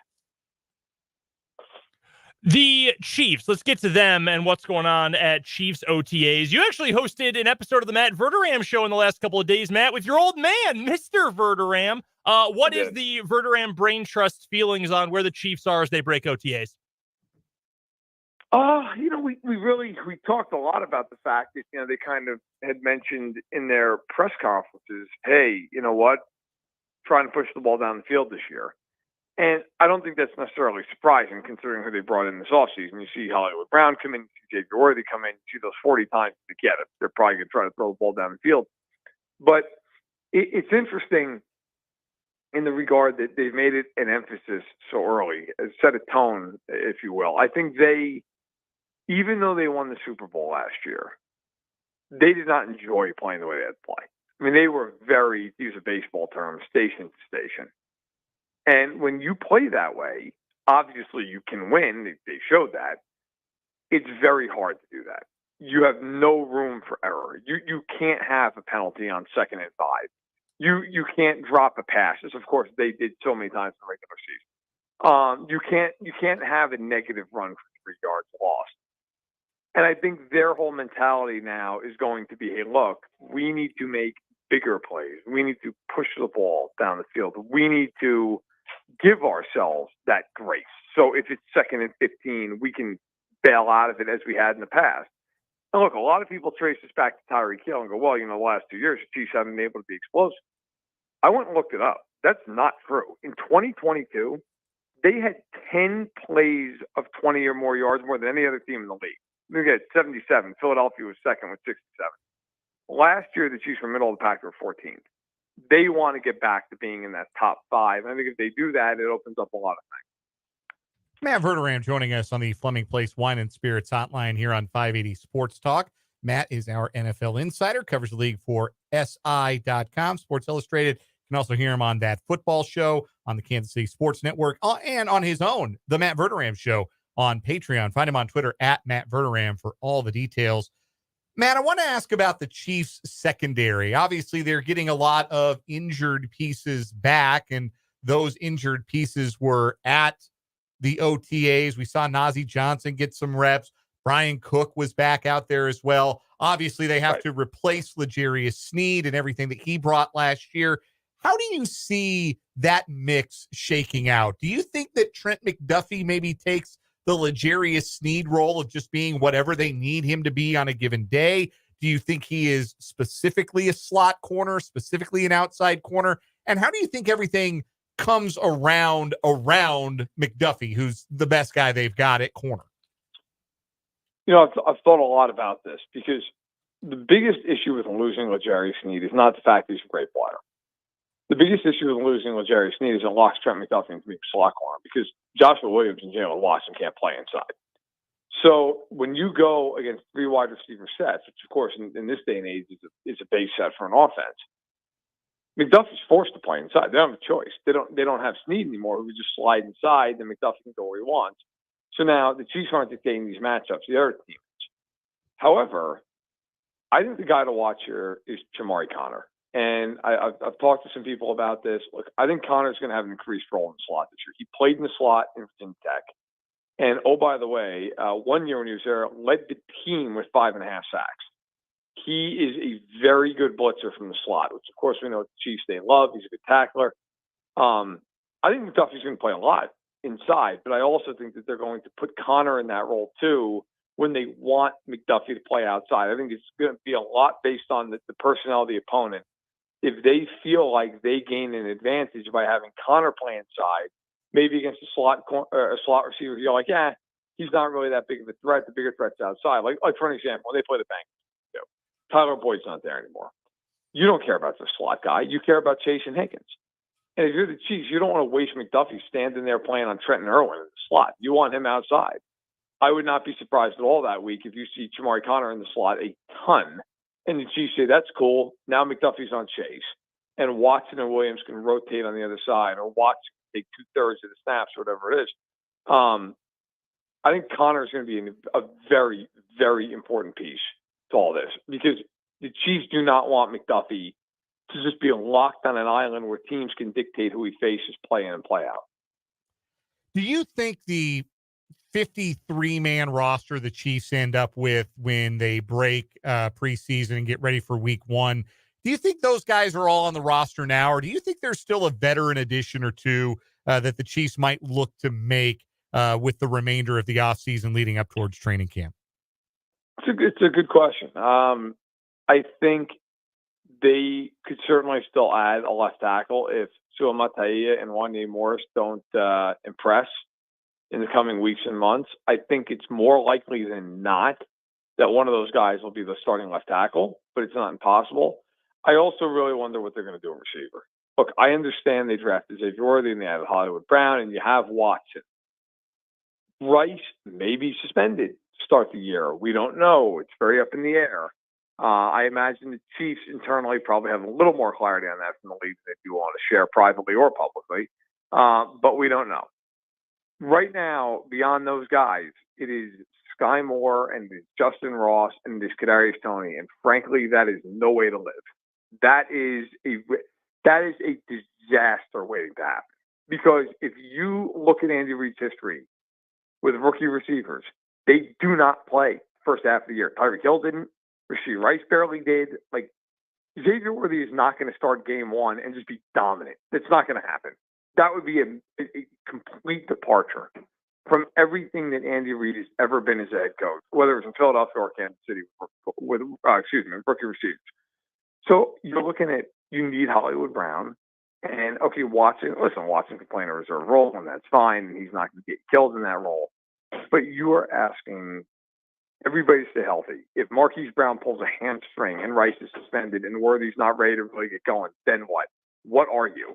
You're what you were the first half of last year. I think Hardman would be a smart security blanket. And quite frankly, I don't think it'd be the worst idea to poke around on some of these other receivers, whether trading for one, whether it would be signing another veteran that becomes available. I think the Chiefs need to bolster themselves, even if it's just a mid-tier guy, just to give them some insurance. We're joined on the Fleming Place Wine and Spirits hotline by Matt Verderame of Sports Illustrated. And Matt, obviously the Chiefs are the class of the AFC, the team to beat in the AFC every year. How far behind are the Texans? They just within the last 5-10 minutes announced that they've reached an agreement to extend Nico Collins on a 3-year, $24 million a year contract. How far behind do you think the Texans really are from a Super Bowl? I think that the Texans are probably the team you'd look at in the AFC and say they're the biggest threat to the Chiefs if, a few things break right. If Stephon Diggs kind of refines his form, if the defense can do something with that back end of the defense. I mean, Stingley's a good player, but they got a lot of questions at corner. And frankly, do they have enough in terms of experience? They obviously won a playoff game last year. Then they got boat raced to Baltimore. I still believe the Bengals are the biggest threat to the Chiefs if they're healthy. They have no fear of the Chiefs. They know they can beat them. They've beaten them. They've beaten them in the biggest game you could play against them. But I would say, to answer the question, how far behind are they? I would say that if the Chiefs are healthy, I think they will go back to the Super Bowl, and I think they will win it. And I am somebody who, I love history. I very, very rarely ever pick a team to repeat. I just don't do it. I think it's very, very, very difficult. And historically speaking, it is. But when I look at Kansas City, I just look at a team that I see and I say, if they're healthy, they have a top 5 defense, even without Snead, top 6. And offensively, they can only be better than they were a year ago. They're good on teams. The schedule's not hard. I think whoever's got to beat them's got to beat them in Arrowhead. And I think to do that, you need what Cincinnati got years ago. You need the Chiefs to play atrocious football. And if they don't do that, you're probably losing. But I think Houston and Cincinnati are the 2 teams closest to them. Matt, real quick, we've got about a minute here. Nico Collins gets, as Spencer just mentioned, this 3-year extension from the Texans. I think Diana Rossini was the first to report it from over at The Athletic. What is Nico Collins? Is he a really good number 2, do you think? Is he the guy who's got number 1 sort of upside? What do you make of Nico Collins, the player? I think he can be a number 1. I think he is their number 1. I think Diggs at this point is their number 2. Unless Diggs just completely regains his form and goes back to what he was, 2-3 years ago. But between him and Tank Dell and Diggs, I mean, that is arguably the best receiving core in football. I mean, that is a loaded group around a quarterback who I think already might be in the top 5. He's that good of a player. So, look, they're stacked. They're stacked. I think Collins is a really, really good player. I have no problem with him getting that money. I'll be honest, I'd rather pay him than some of these other guys we're going to get $25 million a year. I mean, is he better than Brandon Ayuk? I don't know. Maybe, maybe not, but it's a discussion. Is he better than Devonta Smith? It's a discussion. I think he's in that class. I think he deserves that kind of money. Matt Verderame covers the entire National Football League for Sports Illustrated and SI.com. He's also the host of the Matt Verderame Show on Patreon and That Football Show at the KC Sports Network. You can find him on Twitter as well, at Matt Verderame. He joins us every week on the Fleming Place Wine and Spirits Hotline. Matt, we appreciate you taking the time for us a day later than normal. Enjoy the rest of the week, and we'll talk to you soon. Sounds good, guys. Take care. That is Matt Verderame from Sports Illustrated. Great stuff as always. We'll get to this Nico Collins news and some other notes on the Kansas City Chiefs as well after the news right back here on 580 Sports Talk.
go. 4 o'clock hour of 580 Sports Talk going up on a Tuesday. Brendan Dworzynski and Dan Lucero and Spencer Dupuis and Trenton Craxner here with you on this Tuesday afternoon.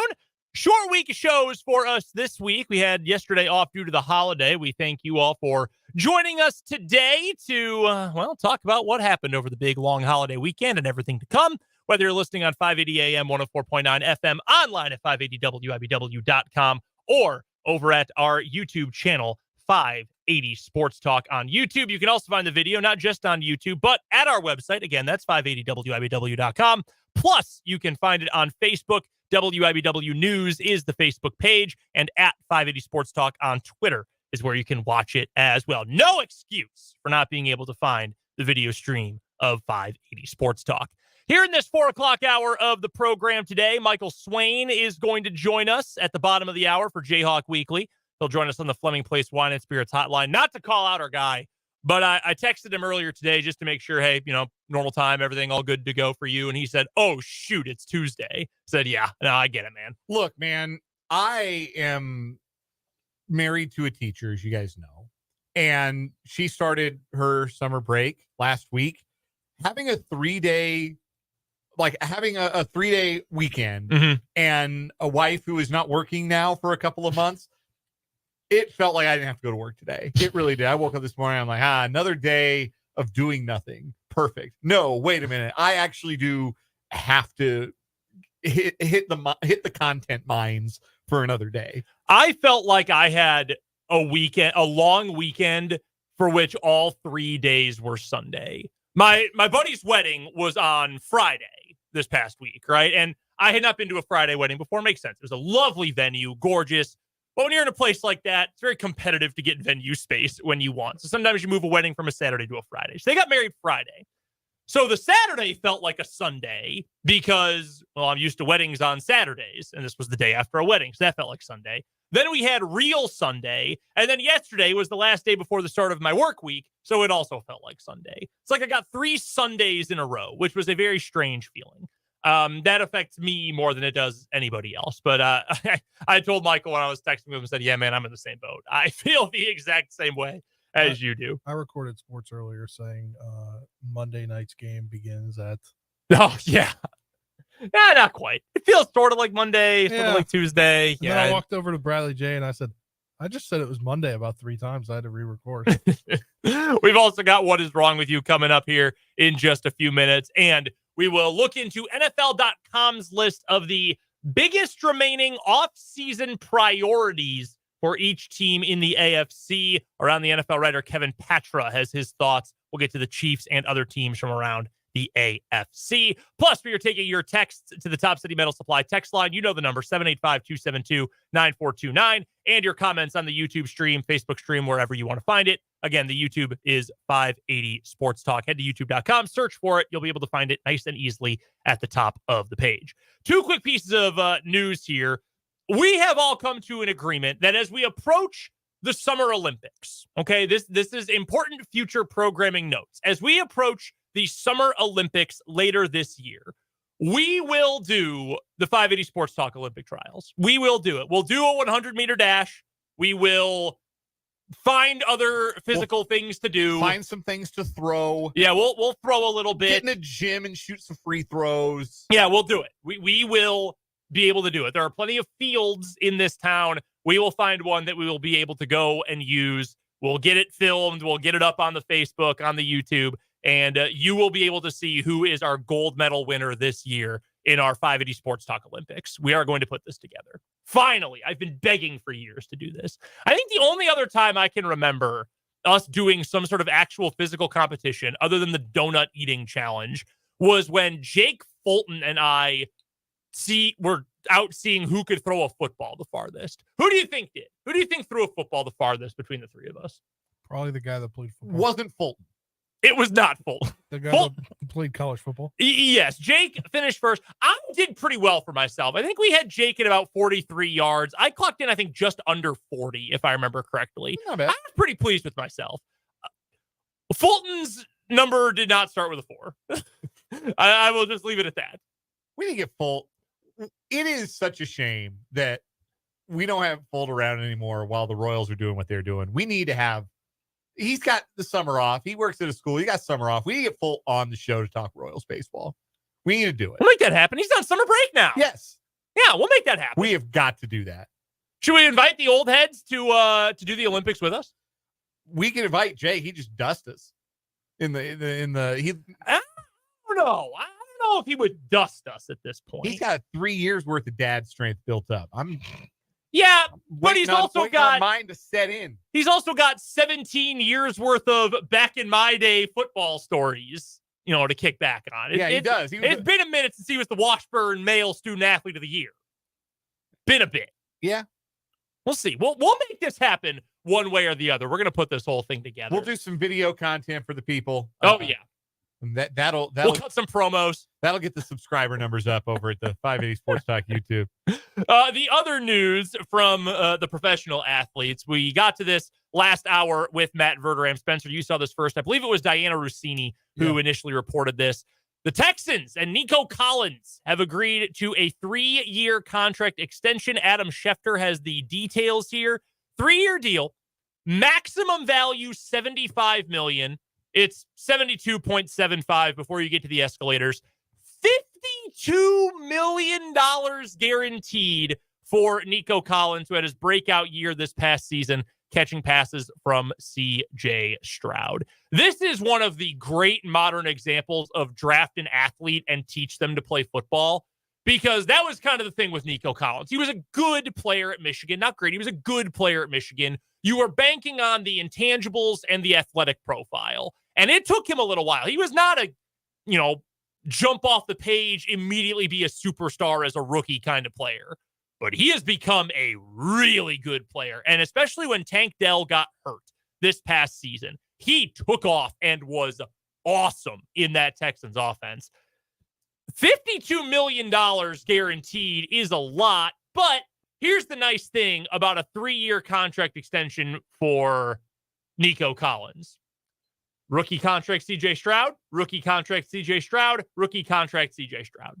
You're not paying your star quarterback anything. Even if you extend Stroud immediately when he is eligible, May whatever-th of 2027 or whatever, the day he is eligible, if you sign him to an extension, you're still going to get this whole Nico Collins deal while you are paying the cheap money to C.J. Stroud.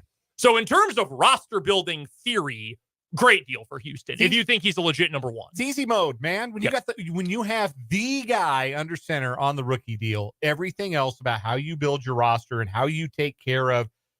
I don't know if I would call Nico Collins an elite player, but I would call him an upper tier player. I would call him a topic for another day, but I don't know how big your tier 2 of wide receivers is. I would say he's probably a tier 2 or 3 wide receiver. I would probably, without having, we're going to write this down on the list of things to do this summer on the show. We're going to do some tiering. We're going to do a lot of tiering on the show. List I think I would put him right at the top of tier 3. And that's still a really good player. Tier 1 to me is Justin Jefferson, Chase, Jamar Chase, AJ Brown, Tyreek Hill. Yeah, that's it. I'm not putting anyone else there. You're not putting Devontae Adams there. Yeah, you are. The only reason I wouldn't is just Devontae's older. That's the ononly reason why. Devontae Adams has been in the league for a decade at this point, which is hard for me to believe. That's the only reason why. Okay, yeah, you're right. I probably would put him in there. But after that, look, other number 1 receivers around the league. Like DJ Moore is a tier 2 for me, or a guy like that who's really good. No doubt really good. But not Justin Jefferson. That's essentially what I would do. So I would say Collins is probably in that third group. Really good. Sure. Really good playmaker. A really good number 2 who in a different circumstance or with further growth could be a number 1, which is essentially what Matt Verderame was saying about. Yes. No, I would agree with that wholeheartedly. The only disagreement I had with Matt and his breakdown of it, I do think Brandon Ayuk is that good. I think Brandon Ayuk is a star. I would put him certifiably in that number 2, that second tier group. I think I agree with you. Debo gets all the attention because he's the more unique player, yes. I think. Brandon Ayuk is the better football player. And he's also more durable, which Like it or not, what's the best ability? Availability. So we'll get to that later this offseason. I've got a very comprehensive football list of ideas for us here to talk about during the offseason. If you ever have any, by the way, text them in. We would love to hear them. Although this year is different because the Royals are good. This isn't quite like the Royals already have 80 losses by June and we got to come up with something. Like, right. We actually have baseball to talk about, which is fun. Changes the whole tenor of the show. They have as many wins now as they did in early August of last year. That is filthy. That is absolutely vile. Dayton Moore, send your address. Yeah, their next win will be 35. They didn't reach that until August 3rd. Disgusting. Horrific. That was a Major League Baseball team a year ago. Barely. Look what decent effort in the offseason can do for you. Yeah. They didn't even sign a star. It was a bunch of that kind of makes sense. And applying some actual new ideas and training methods to how you approach your player development. I really do. I really now feel like Quatrero and Brian Sweeney and everybody else in player development just basically took a year. It's like, all right, we're just going to see what these guys are, and then we're going to make them into what they can be. I am just so impressed by everybody. We'll get to more Royals talk later. We have NFL to get to, but I'm just so impressed by what Quatrero and Piccolo and all these guys have been able to do. Look what a little effort can do for you. It can change the entire complexion of your team. All right, this from the NFL today. Kevin Patra over at Around the NFL at NFL.com. It is the biggest remaining offseason priority for each AFC team. For the Kansas City Chiefs, he's got find out if rookie Kingsley Suamataia can start at left tackle. Remember last offseason when the Chiefs signed Juwan Taylor to a big money deal with the plan to move him to left tackle, then changed their mind less than 2 months later and signed Donovan Smith? I wonder if Brett Veach and Andy Reid are similarly in a play-it-by-ear mode at left tackle this year. Suamataia and second-year tackle Wanye Morris are set to compete for left tackle duties. Do the Chiefs love youth protecting the blind side, trusting the MVP QB to make it work? Or might they bring in a veteran, perhaps Smith, closer to training camp? It could depend on how Suamataia and Morris look in the coming months. I think that is a fair addition on to the very end there. I do think one of those two is going to get the starting job. I would be surprised at this point if Donovan Smith or someone else, I mean, it's probably Smith at this point because he's familiar with the team. I would be surprised if that player is brought back in for the starting left tackle job. I think the Chiefs have made it pretty clear they want it to be either Morris or Suamataia. And look, if it's Suamataia, well, then great. You second round pick, you get a starting left tackle for 4 years. Awesome. That's a great pick.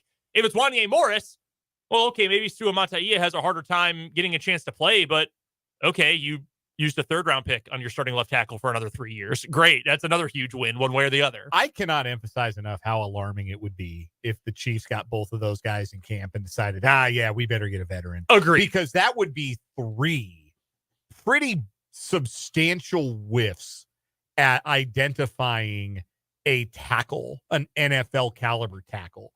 Lucas Niang has not ended up being that guy. And I don't know how much that's the Chiefs' fault and how much it's maybe he opted out of the COVID year and then he got hurt.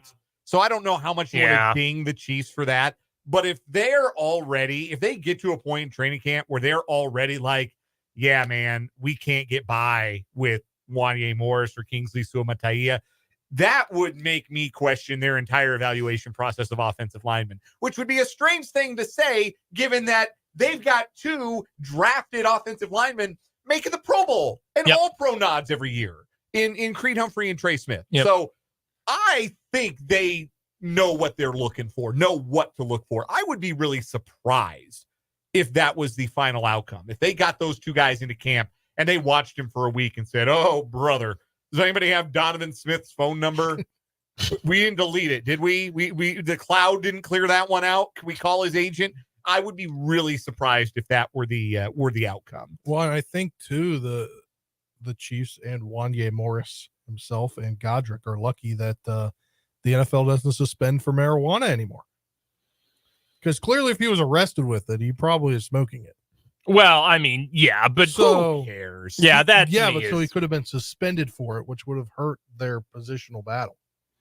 I mean, sure, if this had happened a couple years ago, but when you look at the other things that have happened to the Chiefs this offseason, I imagine they're willing to move on beyond that pretty quickly. I can't imagine the amount of eye rolling that was done when they heard that, when Brett Veach and Clark Hunt and Andy Reid heard about that. Just keep it on the right state line, keep it on the east side of State Line Road, and you're fine. You don't have to get home that quickly, guys. Come on. Chill out in a parking lot somewhere. Some other ones here from NFL.com. We'll get to the notable ones. For Baltimore, top priority, add to the offensive line. I'm really concerned if I'm Baltimore about your offensive line. Like, genuinely concerned. Three starting spots kind of up in the air right now, which is a weird thing to say about a team that fancies itself a contender. Oh, yeah, who are you starting at guard? Andrew Voorhees, who did not play at all last season, and Ben Cleveland, who has made a grand total of 7 starts in 3 years. They drafted a second-rounder, Roger Rosengarten from Washington, to start at right tackle.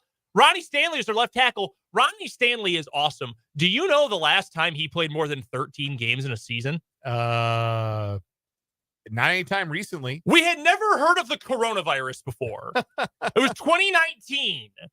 That is a you major concern. You can't count on him. You need 3 starting caliber tackles if you're going to get through a year.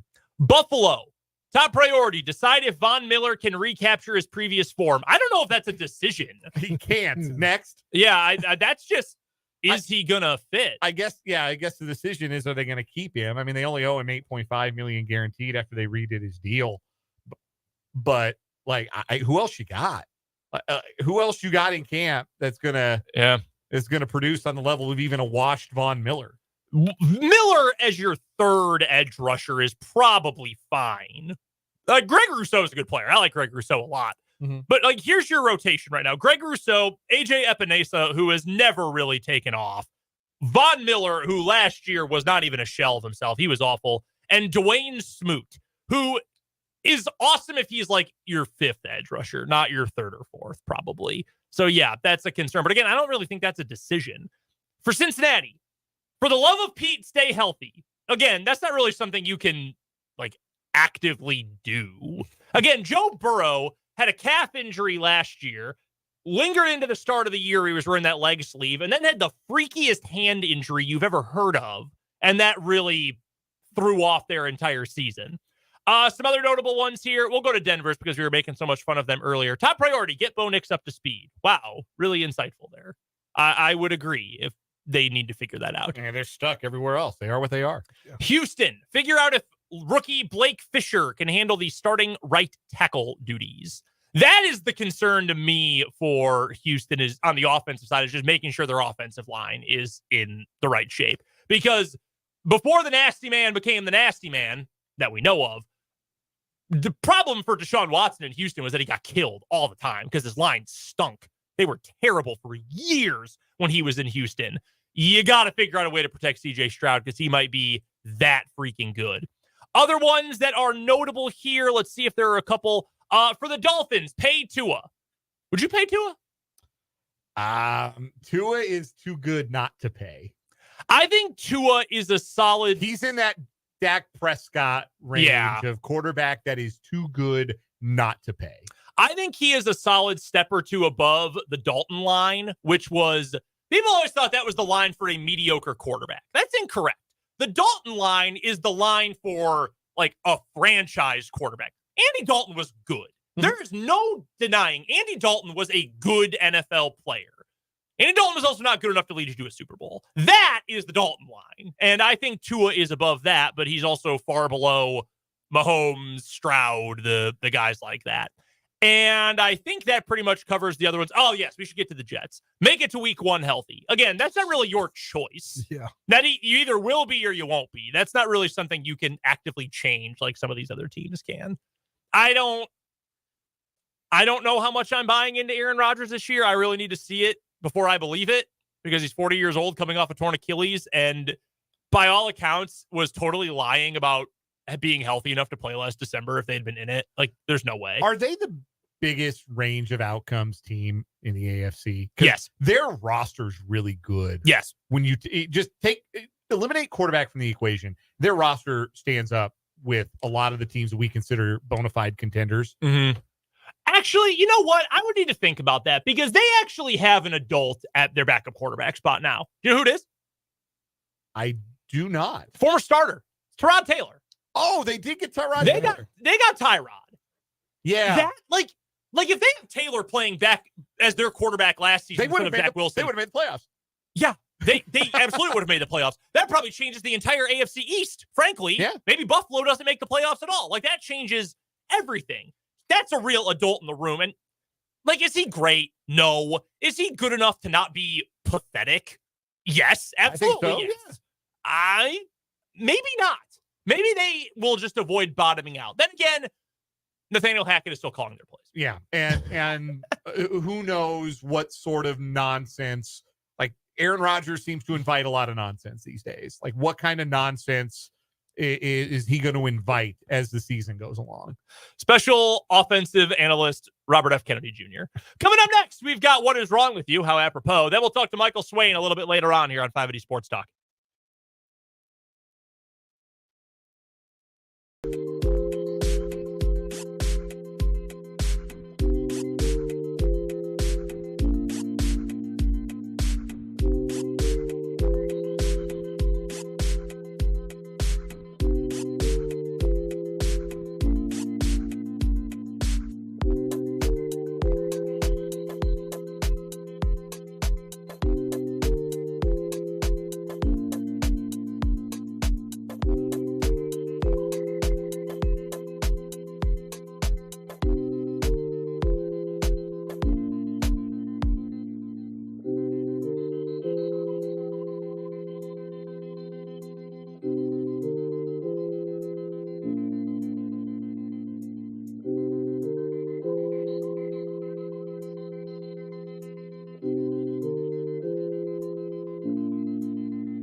Time for a quick round of What Is Wrong With You before we get to Jayhawk Weekly. Who ended up winning last week?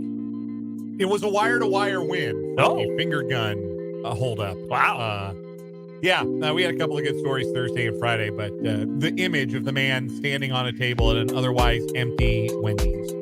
The fact that it was really and truly the embodiment of the classic internet meme, "Sir, this is a Wendy's." Oh, gosh. Made it. That's a good story. Yeah, it is. It's a good story. It's a weekly winner. My story is going to take us to Sebring, Florida today, where parents sprang into action when they suspected that the bus driver transporting their teenagers to a graduation trip this Saturday was impaired and would not stop the vehicle. In fact, Giselle Diaz, the trip organizer and parent, said, quote, "If something would have happened, I couldn't even have forgiven myself. I don't know what I would have done."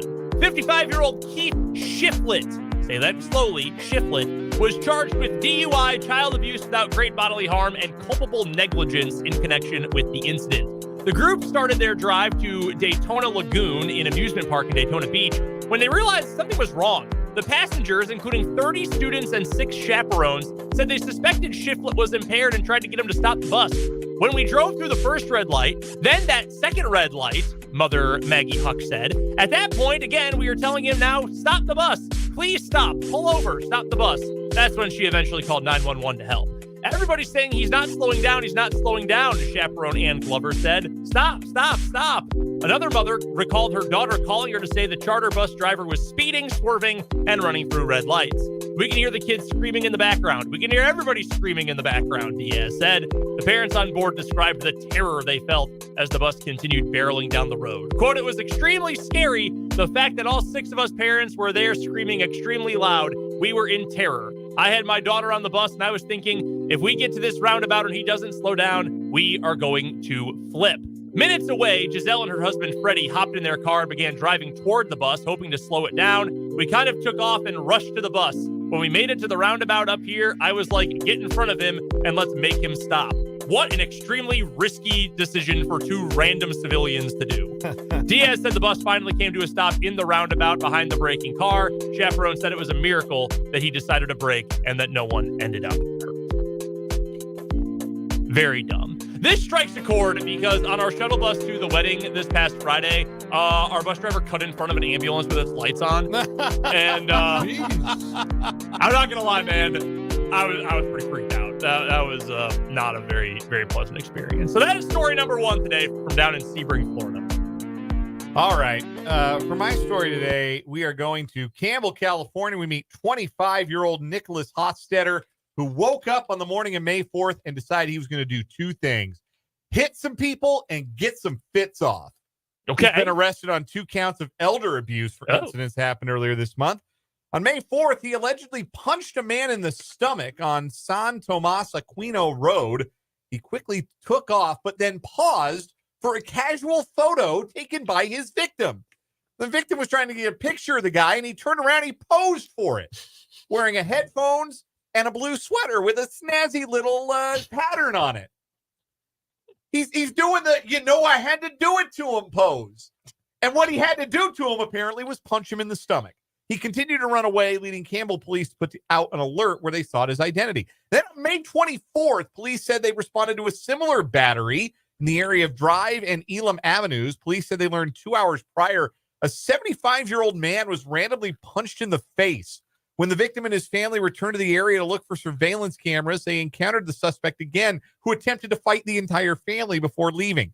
Officers began to search the area for the suspect immediately. Hofstetter's parents were contacted by police Saturday morning. Police said with their assistance, Hofstetter exited his residence and was arrested. He was booked into Santa Clara County Jail for elder abuse and for battery of an officer because he allegedly kicked an officer while he was being booked. All right, this one's going to get my vote today. The posing to get that fit off is so unhinged. He's got his hand on his hip all sassy-like. Take a look at me. Don't I look good? I got some skinny jeans. Yeah, that's crazy. I got some nice, the sneaker game looks like it's pretty solid. That's nuts. But yeah, he's got those Vans sneakers on. I like the sweater. Like, he's got the sleeves. Oh, yeah, I'd wear the that. Elbow. Yeah, I'd rock that. I would wear that too. Like, he looked very nice. Yeah, this one gets my vote. Mine too. He could have just posed for. He just said, "Hey, man, I'm feeling pretty fly today. Can you take my picture? Yeah, feeling good about this fit." He didn't have to get the guy's attention by punching him in the stomach. Awful. Guy's like, "I'm going to get a picture of him," and he's like, "Yeah, you are. You're damn right you are." Flick it up one time. That is our winner, our first winner in this short week of What Is Wrong With You. We will find our May monthly champion coming up on Friday this week. Coming up next, though, it's time for Jayhawk Weekly with Michael Swain here on 580 Sports Talk.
Swain is joining us on 580 Sports Talk via the Fleming Place Wine and Spirits hotline. It's Jayhawk Weekly here on the program. You can find Michael's coverage of the Kansas Jayhawks at fog.net, part of the 24/7 Sports Network. And, of course, you can go find him on Twitter at mswain247. Michael, I was just sharing earlier that you and I both not quite aware of what day of the week it was today. No. Well, first of all, I'm terrible at this time of year when there's no set thing right for my schedule, when I kind of just work every day. So I lose track of the days, and then you add in a 3-day weekend, and I thought there were 3 Saturdays in a row. So I totally forgot that today is Tuesday, but hopefully June will bring a little bit more of a schedule for me where I can maybe know what day it is. Let's start on the hardwood, Michael, with some KU basketball here. Jackson Robinson, the transfer from BYU who is testing out the NBA draft waters. Any movement with him on what the latest is? I know we talked about this a little bit last week. As we get closer and closer to the deadline, any news on where he is leaning regarding returning to school or sticking with the NBA? Yeah, I tried to track this stuff down today. I've not really gotten a firm answer one way or the other. I think he'll end up going back to school. You look at some of the mock drafts, right, and it's not like he's a surefire second-round pick or a surefire draft pick. And I think there are some that have him higher than others, but this is not a consensus.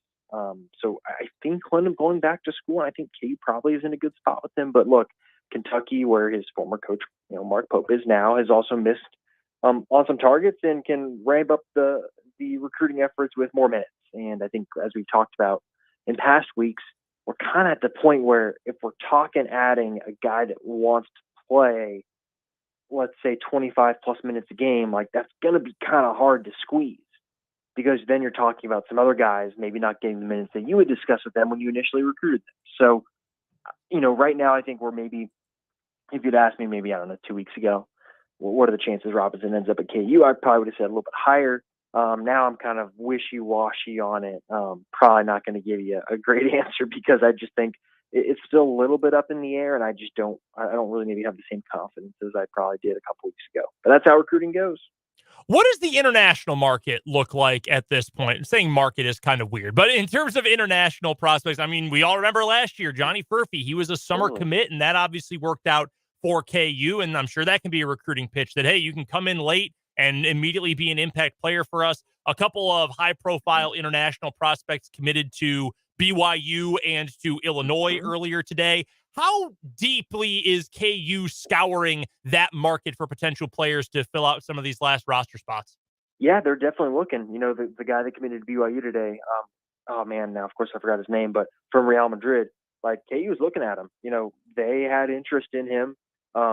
I don't know necessarily what that timetable would have looked like for him in particular, and I think BYU also offers a lot more minutes than probably he would have gotten in a place like Kansas. But yeah, KU is looking at the international market, and that is something now that is going to be an avenue that schools can use for a season like this, when before we get into all the revenue sharing stuff, right, where it's still kind of NIL, and it's really tough for international guys to make NIL in the United States.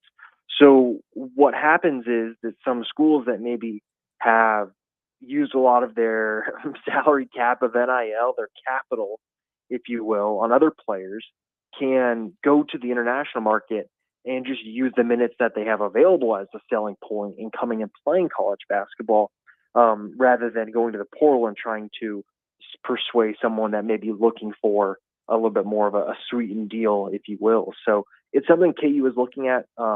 Right now I don't really have any other names. I think that really was the one I kind of had just an eye on to see how long it would go. But yeah, that's something that KU is looking at, and I think it's going to be, May, June, July, I think in the future are going to be the time of year when the international market, I think, pops a little bit more for college basketball. We're chatting with Michael Swain, covers the Kansas Jayhawks over at fog.net and 24/7 Sports. You can also find him on Twitter at mswain247. Joins us at this time every Tuesday for Jayhawk Weekly here on 580 Sports Talk. Generally speaking, whether it is someone who is lingering out there in the portal or it's an international player or whoever else, if it's not Jackson Robinson at this point, Michael, do you feel like there is another impact guy out there for 24-25, or will it probably be a future piece if KU's adding anyone? Yeah, impact guy, I really don't think so. I think we're really at the time of year now where unless there's a random guy that has put his name in the portal and is going through the draft, but that has flown under the radar, like I'm not sure impact guys are super available right now. And I think if an impact guy is available, there's some teams out there that can offer him a lot of minutes. And I just don't know if KU has that. So I think it'll probably, if KU does end up adding another player, I think it'll be someone that, can provide some spot minutes next season, right? Play a role, but then the following season, right after a year in the program, can help transition in an off season when you're probably looking at losing basically your starting five. So it's going to be a lot of transition next year. College basketball these days is a 1-year roster build. That's what matters, right?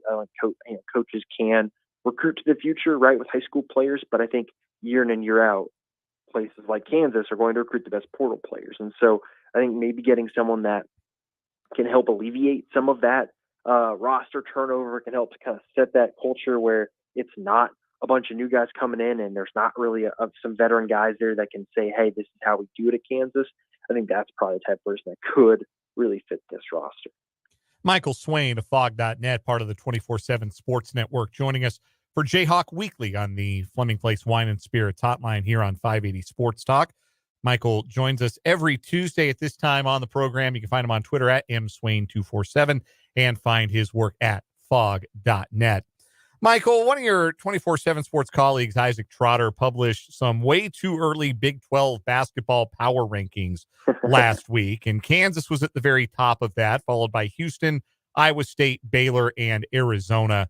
Is it fair to say that even right now as we stand, it's a pretty clear first tier of 5 teams in the Big 12, those top 5 teams being the teams with real league championship aspirations, and then maybe a second tier of teams behind that, maybe BYU, Cincinnati, Tech, K-State, and then maybe the bottom third or the bottom half of the league, 11 through 16, kind of going to have a rough one next year? Is that sort of how it feels like it's stratified at this point? I think so. Look, Texas Tech getting JT Toppin today is pretty big. I think that probably moves them up a slot or two.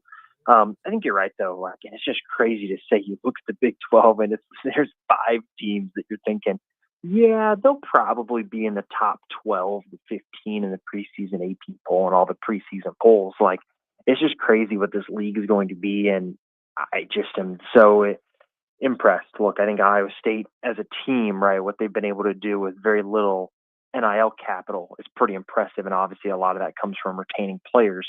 But then you look at, Houston being able to reload. Kansas certainly has reloaded the roster, even if that starting lineup is going to have some of those same players as last year, and obviously Baylor too. So, yeah, the Big 12 is going to be insane. And we've talked about, right, the 20 league games and stuff, but it's just going to be a blockbuster of a conference, and there are going to be some really great games because I think every single night there's going to be some elite teams facing off, and that in and of itself is exciting if you're a college basketball fan. And I'm not sure if it's as exciting if you're a college basketball coach, because that just means a lot of really tough games. And obviously that's what coaches love to do, but it's just going to be a huge gauntlet to face this year. We're joined by Michael Swain of Fog.net and 24/7 Sports on the Fleming Place Wine and Spirits hotline. And Michael, late last week, some more non-con game news came out. NC State and Kansas are going to start a home and home next year, or this upcoming season, at Allen Fieldhouse, and then play at NC State in 2025. With their non-con schedule so far, I think what the likes of UNC, Michigan State, Creighton, Duke, and Missouri are on there. How many other holes do they have to fill? Probably just a couple more. I think KU's probably going to look to do some bye games. I think that's probably going to be the big thing they're looking for, especially with the fact that the 20 league game season is coming. And Bill Self has talked about this, the fact that last year playing the schedule KU didn't really allow some of those guys like Nick Timberlake or El Marco or Jamari to really get a good grasp of things and build confidence in non-conference play, right? Because the games are so tough, and Self wants to win, and if you're making mistakes, you're coming out of the game. That's not a great way to build confidence. So I think getting some of those bye games are probably the next step. I think the biggest takeaway here is, is KU going to the ACC? Because, those are some, going to play all the triangle schools, right? No, I'm joking. But no, I think bye games now are probably going to be the big thing. You just look at the non-con now, man, it is really loaded. Like, you're talking about some really good teams. I mean, playing Carolina and Duke in the same non-conference schedule, add in Creighton on the road. Missouri's going to have a really talented team. I don't know how it's going to fit, but that's a tough road game too. Like, it is going to be another gauntlet of a non-conference schedule. And so I think really now it's looking at some of those bye games and trying to figure out what that looks like. No, Michael, that's just Utah who wants to go to the ACC now. Yeah, you like that? Yeah, very credible reporting on that particular rumor. We did want to flip over momentarily to the football side of things, Michael. New commit out of the transfer portal for KU this past week, Bryce Cahoon from Syracuse. I remember when he was being recruited by KU the first time around. No, he was a sprinter, a really good athlete, got plenty of speed before he committed to Syracuse. If I remember correctly, when KU was originally recruiting him, it was to be a scholarship player. But if I'm not mistaken, this is for a walk-on role this time. Yeah, so the first time around, it was more as a preferred walk-on. Syracuse was his only Power 5, I guess now Power 4 offer. But yeah, KU definitely showed a lot of interest in him and was evaluating him for a scholarship that didn't end up coming. But to get him as a preferred walk-on, like, I really don't care what program you are. You're getting a guy that at one point was viewed as a scholarship player by FCS teams, by even a Power 4 team. Like, he's got the traits to be a good player. Now it's going to be about, I think, really honing in the route tree and really developing his route running skill set, because he's got the height, right? 6'1", 6'2". He's got the track speed, and it's just about developing his ability to create separation. If he does that, could he end up being a Quentin Skinner where he earns a scholarship because he really helps out on special teams? Like, yeah, I could see a pathway like that. And that's the great part for KU right now is you look at adding, Leighton Cure, Lincoln Cure's brother, from Fort Hays State, and you add Cahoon. Like, those are two guys that, could eventually be scholarship players that you're getting as a walk-on for this first season. I think that's really important to have some of those guys who maybe are walk-ons that are really pushing for those scholarship spots. I think it's really great to have in your program, and it's also a great way to build out just the talent on your roster. So I think those are two really good additions. It fits something that Lance Leipold has talked about for years, doesn't it? I mean, how many times have we heard him in a post-game press conference talking about Sunflower Showdown, or just talking about building this program, wanting to do things a lot like Kansas State has over time and saying, hey, look at what they've done and the success they've had. Why can't we do the same kind of thing? Well, to add a walk-on from the state who has legitimate potential to be a scholarship contributor, that feels like it's right up that pathway. Totally. And look, guys, I'll get out in front of this. Like, KU's probably not going to have a lot of Kansas kids on scholarship in this 2025 recruiting class. That's not for a lack of trying, right? This coaching staff has, I think, done everything they can to get local kids to go to campus, and they just have not wanted to. That's probably a broader issue for Kansas State as well, right? We could probably dive into that at some point in June. But I think for KU, showing that, hey, we will add kids as walk-ons, whatever. Like, we want Kansas kids here. I think these are the types of additions that can go a long way in helping that. Because guess what happens if, Leighton or Bryce go on to earn a scholarship? Well, that's another, notch in the belt. You add in Jared Casey, you add in some of these guys and think, look, you come here. We want to have success with guys like yourself, and come here and be a part of it and come help. And you can add in, other scholarship players like Calvin Clements and Devin Neal as guys that have made that big decision and picked KU over other, Power 5 programs. So it's one of those where KU's putting in all the effort it can. And at some point, I think the tide will turn. I think probably getting a win in the Sunflower Showdown will go a long way in that. I think also just continue to build these long-term relationships with high schools and just with these players, I think will eventually kind of turn the tide where instead of leaving the state, to go to Oregon or Texas A&M or wherever, some of these guys decide to stay in state. By all accounts, and from my understanding of it, Michael, this is a pretty good crop of players who are entering their senior year in Kansas high school football this year. Some really talented, 2 5-star recruits in Andrew Babalola and Lincoln Cure. I'm like most people. I think Lincoln Cure is probably going to K-State. I know KU did a lot of work on Babalola, but Sounds like he's going to have his pick of maybe any program in the country he wants to go to. So don't blame him for maybe going out of state. But when you look down the list from 24/7 of the best prospects in state, I believe the best one that KU's got a real shot at the moment is Juju Marks from Olathe South, offensive tackle. No, he has been a high priority for a long time. Mm-hmm. Does that feel still like he is one of the top priorities for KU in this next class? Definitely. Well, look, I think we were talking top priorities. Like Lincoln Cure is someone KU's going to get on a visit for here in 3 days, 4 days. So he's still giving KU the time of day to have a shot. But I think in terms of you're mixing guy that KU has the best chance with guy that KU's putting the most recruiting effort into, I think Juju Marks probably is that guy. And look, yeah, it happens, right? You lose your offensive line coach and your offensive coordinator, who was the primary recruiter at the high school, like you did with Andrew Babalola. It's hard to continue the trend you were on where you might be a contender when all of a sudden you got two brand new faces heading into that high school to recruit that kid who is being recruited by some of the best programs in the country who have had staff continuity at those positions through the recruitment. So it's just one of those where you got to put in the effort. And I think right now, Juju Marks is the one. And look, if he ends up being the Kansas commit for KU in the cycle, look, I mean, that's a darn good guy to have, right? You're talking about an offensive tackle with a basketball background, good length. I mean, I've met him in person, shook his hand. He's got huge hands. Like, I think he, in terms of a prospect, is a really good one. So long way to go. Obviously, we got to see how things play out, the visit list for all this stuff. But I think Juju Marks, probably the big one for Kansas fans to watch in the state. You won't find any better KU recruiting, basketball, football insight than what you can find at fog.net and 24/7 Sports. That's where Michael Swain covers the Kansas Jayhawks. You can also find him on Twitter at mswain247, and he joins us every Tuesday at this time on the Fleming Place Wine and Spirits Hotline for Jayhawk Weekly. Always appreciate the time, Michael. We'll talk to you soon. Awesome. Sounds great, guys. Talk to you next week. That is Michael Swain joining us here on 580 Sports Talk. Great insight for KU. That is the big talking point for recruiting for football this coming cycle in Kansas, is that KU and K-State have put in a lot of work on some really good players.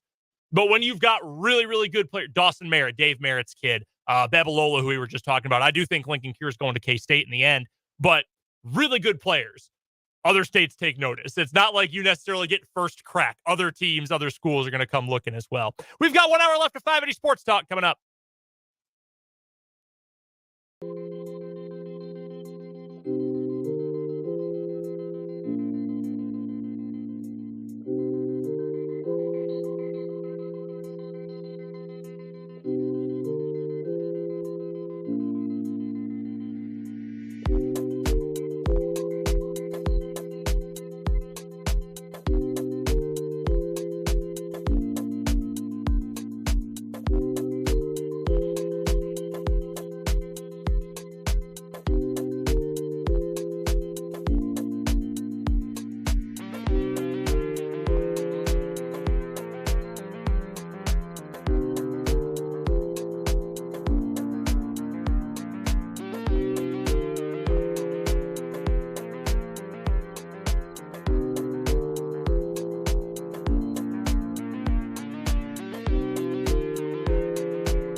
Final hour of 580 Sports Talk going up on a Tuesday. Brendan Dworzinski, Dan Lucero, Spencer Dupuis, and Trenton Craxner here with you on this Tuesday afternoon. Thanks so much for hanging out with us. If you have missed any part of the show so far, you can go and check out the video so far on our YouTube. 580 Sports Talk is the name of our YouTube channel. You can also go to our website, 580wibw.com, and you can head over to the podcasts tab and click on 580 Sports Talk. That's where the show is broken down hour by hour in audio form for your listening pleasure.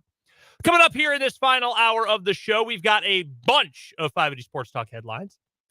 We'll also get to a rumor we were joking about earlier on with Michael Swain last hour about Utah and the ACC.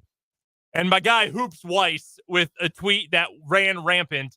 How? How did this happen? I don't know. How did the entire internet run with a Hoops tweet? I don't know. I wish I knew, but I do not know. Unfamiliar with his game or what? Like, Clearly. So we'll get to that. We'll also preview Royals versus Twins Game 2 tonight in Minneapolis. Cole Reagan's day.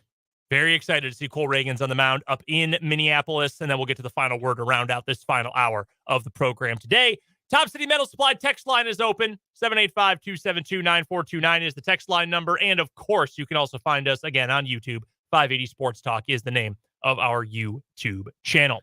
Let's get into it. Our 580 Sports Talk headlines for the day. Why don't we just run down the list of our local teams that were competing in state championships this weekend? And boy, were there a whole bunch of them. Let's start in baseball, shall we? The Hayden Wildcats, for the first time in 9 years, are state baseball champions with a 5-3 championship game win over Wichita Trinity in the 3A final this weekend. Very cool win on the diamond for the Hayden boys. How about the Silver Lake girls? They finished as runners-up in Class 3A. Man, that softball program at Silver Lake has been a wagon as of recently. So some very good finishes in the diamond sports for our local teams this weekend. Additionally, soccer, Care Paravel falls to Bishop Miege in the 4-1A final, or 4-3-2-1A final in girls soccer. Washburn Rural girls, they finished third in Class 6A, another top 4 finish for Brian Hensel's group. That is all they do over there at Washburn Rural Soccer. I want to point out that that's 8 straight soccer titles for Bishop Miege. Like, that's a standard bearing program in girls soccer. Care Paravel, I believe, is the smallest school fielding a girls soccer program in the state of Kansas. And they took Miege to a second extra time period before Miege got the golden goal. So to finish as runners-up to that program in that fashion, absolutely nothing to hang your heads about for Coach Doug Woolery and that Care Paravel program. Yeah, it First is. ever state championship game appearance in the 4 years of Keisha participation for Care Paravel Athletics. Yeah, that is a school athletically. If you are interested in our local high school sports, I would keep an eye on Care Paravel because they have very quickly put up a lot of impressive seasons. Like football this year, second year in Keisha, and they just exploded. They were phenomenal. They made it all the way to semis, if I remember correctly. Make it the sub-state this year before falling to Linden. I believe that's correct. Maybe it was the quarters. Sub-state or the round before. Yeah. It might have been sectional. Yeah, they had a great year in their second year in Keisha football. Obviously, girls soccer, what a year it was for them as well. And again, a shout out to Washburn Rural Soccer as well. All right, as for track, we've got a lot here. Let's just run straight down the list. Josh Solzen Watson from Washburn Rural. He finished, is this a championship, Dan? 6A javelin? This is the gold medal list. Okay, so these are all the winners in their various events. So Josh Solzen Watson, who has been a great athlete at Rural for several years now, he wins 6A javelin. Also from Washburn Rural in Class 6A, the 4x400, the group of Shane Juniman, Liam Morrison, Drayden Chincharin, thank you, and Isaiah Terry, they come away victorious in the 4x400. And notable about that race, they ran it at about 10:30 at night. Yeah. You may have been aware of some gnarly weather that went through South Central Kansas on Saturday. It postponed state track with one event left. Ridiculous. The 6A 4x400 final was the only thing left. And, I mean, they couldn't have ran it in the driving rain and lightning. They had to wait it out. But they ended up waiting out like 3 hours and running it in the dark at Cessna Stadium. And congratulations to those rural runners who didn't just win a gold medal. They're going to have a really cool story to tell about it for the rest of their lives. Yeah, that is absolutely awesome. How about for the Seaman Vikings? Peyton Holmes with the win in the 5A long jump. Alex Dawkins from Shawnee Heights, who is a sensational football player. He also has a championship in the 5A discus. Jackson Escabel, a former Lewis Toyota High School Athlete of the Week here on the program. He was the winner for the 5A 3200. Aaron Merritt from Seaman. What a weekend at state track for him. He wins the 100 and the 110 hurdles. Finn Dunshee, also superstar weekend. The Hayden Wildcat, he won in Class 3A in the 100 and the 200. Another teammate of his from Hayden, Jensen Schrickle. He wins the 400 in Class 3A and was also the long jump champion. The Hayden Wildcats, Davion Gardenhire's group, holy cow, what a weekend they had. The 3A 4x400, a championship there with Dunshee, Liam Stegman, Jackson McGivern, and Jensen Schrickle combining to win the title in that event. Ryan Miller on the girls' side for Seaman. She had an awesome weekend as well. She is a star on the track. She won in girls' Class 5A for the 800 and the 1600. The Hayden boys in Class 3A, they finished second as a team. The rural boys in 6A finished fourth as a team. Those are all your top finishes. What a weekend. Now, there is an important note here.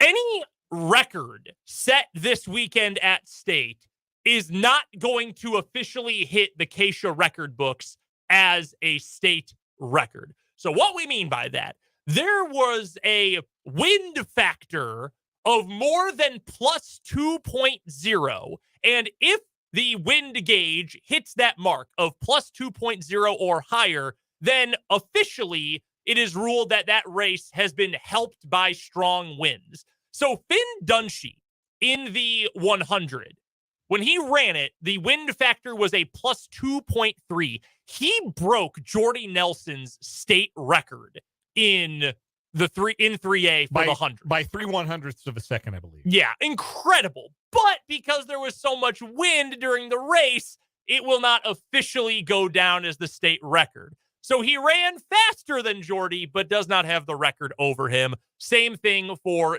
Aaron Merritt at Seaman as well in the 100 in Class 5A. Wind was even stronger for his. It was more than twice the necessary strength for the wind factor in the races. So doesn't take away from the gold medal, though. No. Everybody else running with the same wind. So their time will stand as a gold medal time forever and always.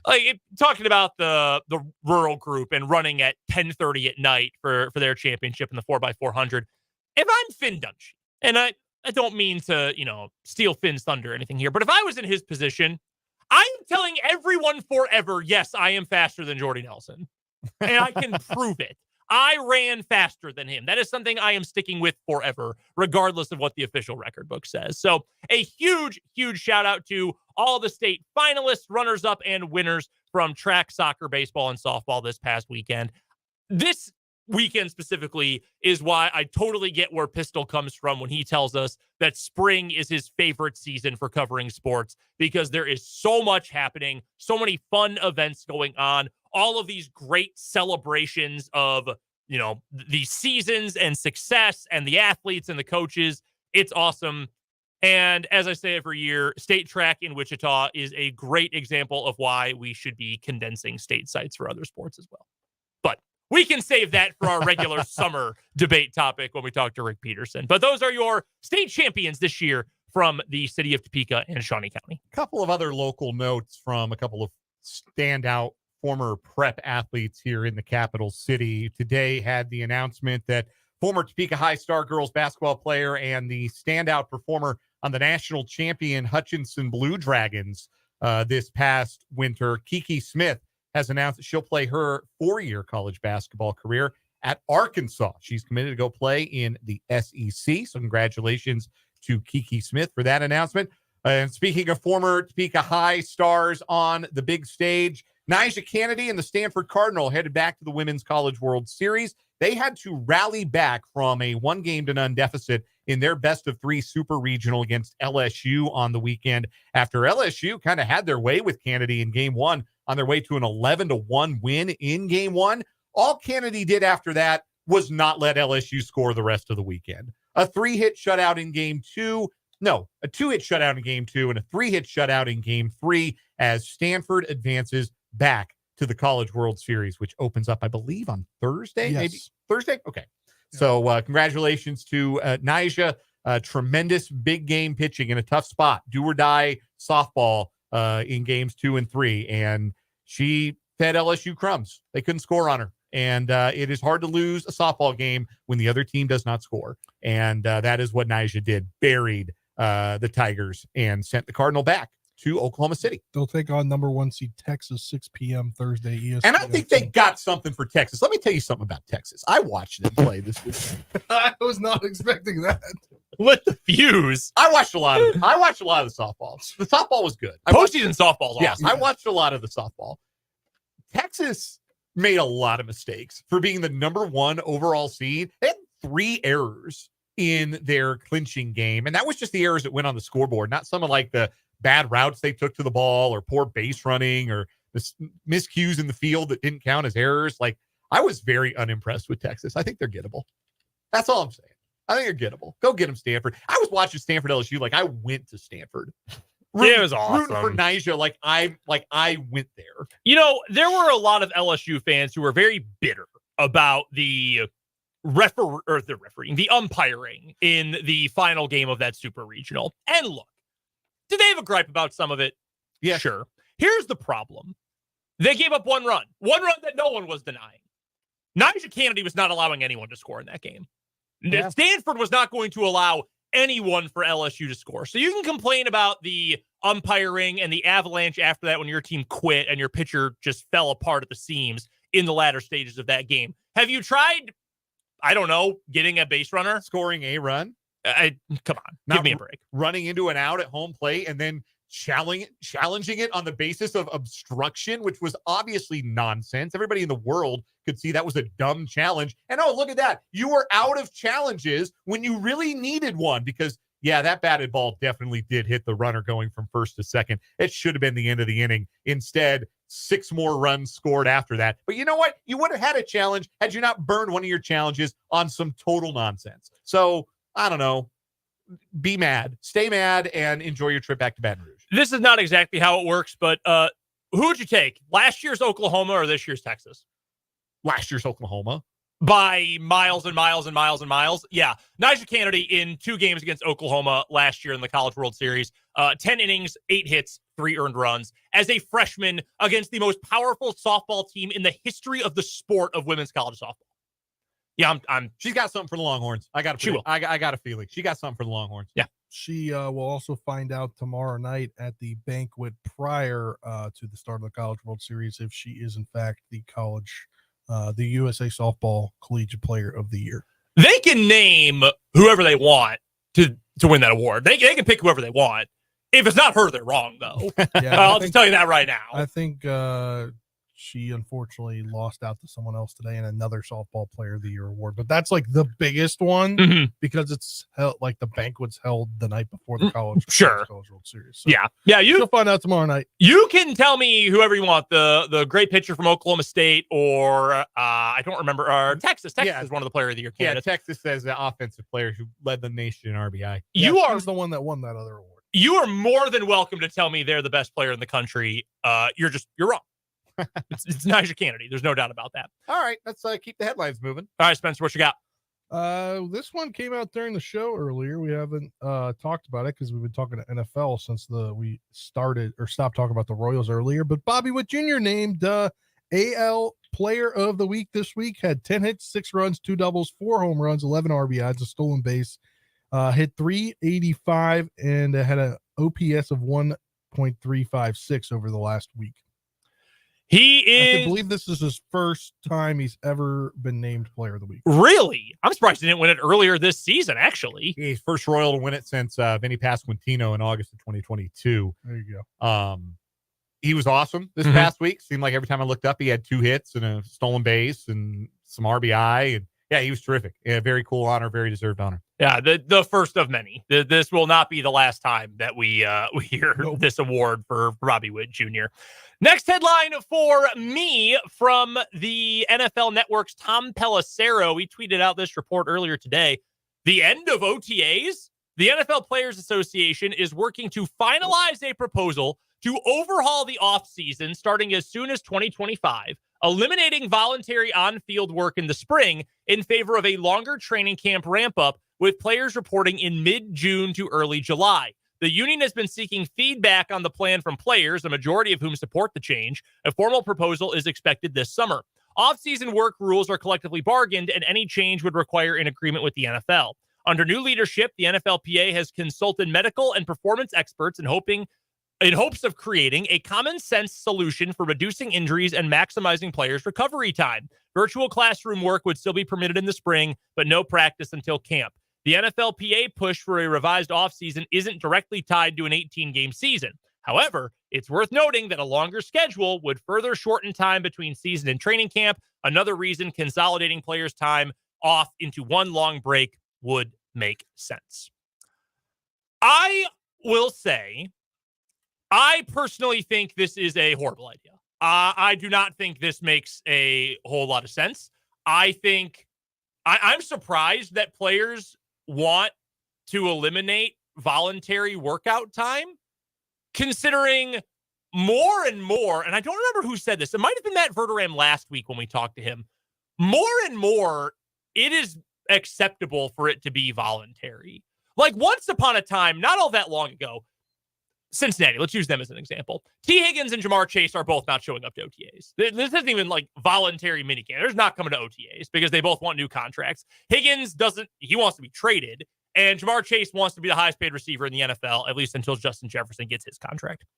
So nowadays, like, yeah, they're not here, whatever. They'll show up when they show up. It is what it is. 10 years ago, this would have been the scandal of the offseason. And we'd be talking about how the Bengals are going to move off of both of them or they're going to be punished in-house or something like that. Now it's whatever. It is becoming less and less important for non-quarterbacks to show up to voluntary offseason workouts. I'm a little surprised players would be so willing to say, let's not do that anymore.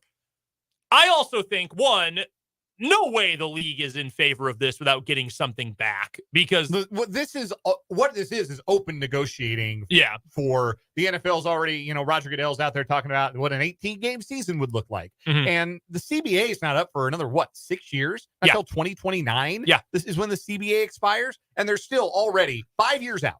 They are negotiating the terms of the next CBA. The NFL is saying, this is what an 18-game schedule would look like. Translation, we're going to 18 games. This is now being floated by the Players Union or Players Association, is to say, all right, this is what we're going to want back. This is what we're going to want back. This is what we're going to want in return for a longer season and a shorter preseason. We want more time off, a longer chunk of time off in the offseason, and then we'll come to camp a little earlier. But I agree with what Matt Verderame said earlier on the show. It is nonsense to say that you need that much training camp. You used to need training camp because your entire starting secondary worked at the box factory in the offseason, and they weren't in football shape. The other thing, too, if you're not going to increase the number of padded practices, then just don't add any. Just cancel OTAs and don't do anything else. Seriously, and I don't mean to sound too old guy meathead, but do you think tackling is good in the NFL? Not great. Do you think the weeks 1 through 3 product is like great football, generally speaking? Typically, no. I think it's gotten worse over time because practice is completely different. Like I've been to a bunch of college football spring games in the last few years at varying levels. Like, let's be serious. Getting ready for fall camp for college football, you're not exactly going balls to the wall in your spring games more often than not. I've seen them at multiple schools at multiple levels. It's not like super intense. It's like an unpadded scrimmage, essentially, is what they look like. Football training camp is a lot like that. The Chiefs run one of the most intense training camps, if not the most intense training camp of anybody in the NFL. And even that is way neutered compared to what it once was. And I'm not asking for the Junction Boys, nothing like that. But if you're not going to, and it might be included in this, If you're not going to say we need more days in pads, doing live reps, doing live tackling, and things like that, this doesn't matter. Then just cancel OTAs and don't even bother, and just still have camp at the same time. That's what my suggestion would be. If you're going to have a longer training camp, but it's also going to include more actual football practice, okay, I'm willing to listen to it. Also, coaches are going to hate this. Matt said, that's the one time of year, these summer months between OTAs and training camp, when they actually have time off. Because you're not worried about free agency or the draft or things like that. You're actually getting time to be with your family. It's like the one thing NFL coaches have over college coaches right now is actual time away from the game. So yeah. I think they will push back on that. But you're right. It might just be negotiating at this point. Yeah, this is all just open negotiations. It's what it feels like. And it's wild to be doing this with, again, 5 years until the CBA's up. Agreed. That's a whole half decade. There are guys a lot of guys who aren't going to be in the league by the time the CBA is up. Yeah. Let's go ahead and do a playoff roundup, shall we? It's time for the 580 Sports Talk playoff roundup. Smooth transition into it. Trenton, you've gotten the groove down in a hurry. The playoff roundup will start in the NBA. We know half of the NBA Finals participants. The Boston Celtics finished off a sweep of the Indiana Pacers in the Eastern Conference Finals last night. The Celtics are into the NBA Finals for the second time in the last 3 years, seeking their record-untying 18th NBA championship. For now, the Celtics and Lakers are tied with 17 banners apiece. Tonight, we could see another sweep. The Dallas Mavericks try and finish off the Minnesota Timberwolves in the Western Conference Finals. Mavericks will be without center Derek Lively, who left Game 3 after getting kneed in the back of the head by Karl Anthony Towns inadvertently and left with a neck injury. But Maxi Kleber is back in the Mavericks mix, another big man with some floor spacing ability after he has missed a bulk of the playoffs with a shoulder injury. We could have the finals set. The finals do not start until June 6th, and that is a non-flexible start date. June 6th, the NBA Finals. You might forget basketball exists by the time the finals start if the Western Conference Finals end tonight, which, for the record, I think they're going to. Yet another great move by the NBA office. Good job, Adam. In case you missed it, in the Western Conference Finals, in Game 2, the next Michael Jordan shot 5 of 17 from the field and threw the ball into the third row in the final seconds of a tied game. And then in Game 3, the Michael Jordan reincarnated scored 24 points on 23 shots. I would like to point out, because I'm not as anti-Anthony Edwards as you are, Dan. He is not the one who said. In fact, he said, please stop calling me that. I know. This is more a run at the national media for just deciding after 5 good playoff games that this guy was MJ. And hey, look, if you want to take shots at Kendrick Perkins, I'm fine with it. Not going to complain about that. I think it's got to be exhausting to be someone who cares about like the core NBA audience. I think it's got to be exhausting for that to be what you spend all your time on. Like, it's just a constant swing from Anthony Edwards is actually just as good as Michael Jordan. Mm-hmm. And on the other side, you've got the negative swing, which is like, Jason Tatum's actually bad. Oh, I'm sorry. Have you ever watched a game? Because Jason Tatum's actually awesome. Like, Jason Tatum's sick. He's a great player. Yeah. And there's a constant like, he's actually bad. Oh, really? Why? I don't always love watching him play. He occasionally makes, I think, bad decisions late in close games because he's trying really hard to be Kobe Bryant. But no, like that's true. On balance, he is an exceptional basketball player, and his team is going to the finals for the second time in 3 years. Anthony Edwards is going to Cancun here in a day or two, presumably.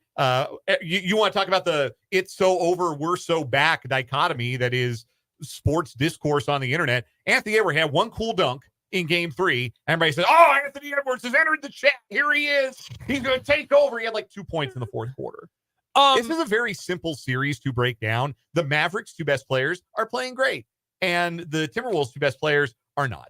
It turns out when Luka Doncic is actually trying to defend, the 7-foot mega athlete is actually kind of good at it. Surprise. So I don't think he's 7 feet tall. Or 6'9", sorry. He is as tall as Travis Kelce is. And we know this because Kelce was at Game 3 and the two of them dapped up underneath the arena after the game, and they are the same size. Whatever Travis Kelce is listed at is what Luka Doncic actually is. So Travis is listed at 6'5". Luke is actually way shorter than I thought. He's only listed at 6'7". I could have sworn it was taller than that. Maybe he's been maybe they've adjusted that. Yeah. Every year they just bring him down like an inch, and no one's going to notice. And maybe Kelce has grown since he entered the league. Who can say? Often happens to men in their 30s. But congratulations in order, though. No matter what happens, the Timberwolves will always be able to hang there, beat the team we were explicitly designed to beat, and then no one else banner, because there are no other banners hanging in the Target Center, so they can hang one for that. It's funny. The same thing can be said for the Bengals in the NFL, probably. Like, they were the one team with the offense built to hang with the Chiefs in 2021. Yeah. And they did it. And then they got to the Super Bowl and lost. If you're going to get there, you better win it, because you might not make it back. And they lost it. Especially if you act like winning it was winning a championship, like the Timberwolves did in Game 7 of the Denver series. So karma's coming back. Sit down, Ant. Be humble. I know we are running long on time here, but just to joke about the insanity of the narrative, if Karl Anthony Towns had just been like fine in Game 7 against the Nuggets and they hadn't ended up losing, like, okay, yeah, Timberwolves lost, whatever. Like, it is what it is. Cat was great. He was. That was arguably, in terms of like the setup and his play and all that, maybe the best game of his entire life, his basketball life. Him and Gobert were both awesome in Game 7. He has been horrible. As bad as he's ever been. And those two have gone right back to being what Bomani Jones has always called 14 feet of sucker. 14 feet of disappointment, if you'd rather be polite. Having the best game of his career ruined his reputation. or worsened his reputation. How crazy is that? Because now we've seen you can do it, and then we watch you not do it. And that makes it worse. Yeah. Absolutely makes it worse. In the NHL, Dallas rallied behind a Jason Robertson hat trick to beat Edmonton 5-3 last night, take a 2-1 lead in the Western Conference Final. Tonight is Game 4 in the Eastern Final between the Rangers and the Panthers. The Rangers won Game 3 in overtime and lead that series 2-1. Panthers have home ice for Game 4. That'll do it for the playoff roundup and for our 580 Sports Talk headlines. Coming up on the other side of this break, a rumor ran wild for some reason on Twitter the other day that Utah was already wanting out of the Big 12. We'll get to its insanity next on 580 Sports Talk.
Brendan, Dan, and Spencer with you, with Trenton on the other side of the glass here on 580 Sports Talk on this Tuesday afternoon, 5:36. We've got Royals pregame coverage coming up in just 24 minutes here on 580 WIBW. First, though, my guy Hoops Weiss, his name is Dick Weiss, been a journalist for a long time, sports writer, mostly basketball, college basketball for a long time. His Twitter these days, he's very polite, loves to interact with the people. He also has gotten something of a reputation for making up wild rumors and then they just take off and he never readdresses them. The Porter Mosier to DePaul rumor was a Hoops original. And then there was another one the other day that Utah was already fed up with being in the Big 12 and decided, actually, we want to go to the ACC. What? What? So this made Utah today come out with a statement about the rumor. Quote, we are proud to be entering into membership in the Big 12 Conference in the coming months and are excited to join our new colleagues and member institutions. A report over the weekend that suggested otherwise is completely fabricated and irresponsible. First of all, I cannot believe this actually led to a statement from the University of Utah. That is outrageous. Hoops is too respected to be doing a bit. Like, this is not Hoops, like, you know what? I've got a long and storied career in sports journalism. And now what I want to do as I ease into my golden years is I want to be Ballsack Sports. I want to be the primary disseminator of completely wrong rumors. And yet that is what he has kind of become.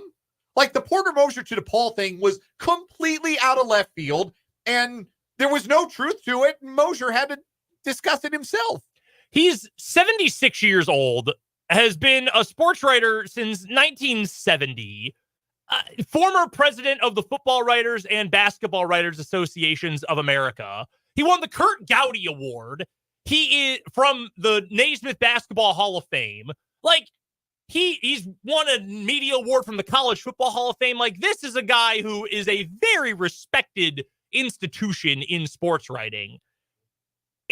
His rumor is bad. I don't know where it came from, but like, I cannot believe that this took on a life of its own. I know if you are an especially online college football fan, and let's be honest, of all the sports, I think college football fans might be the most online. Like, the message board culture and all of that is just a very online sport.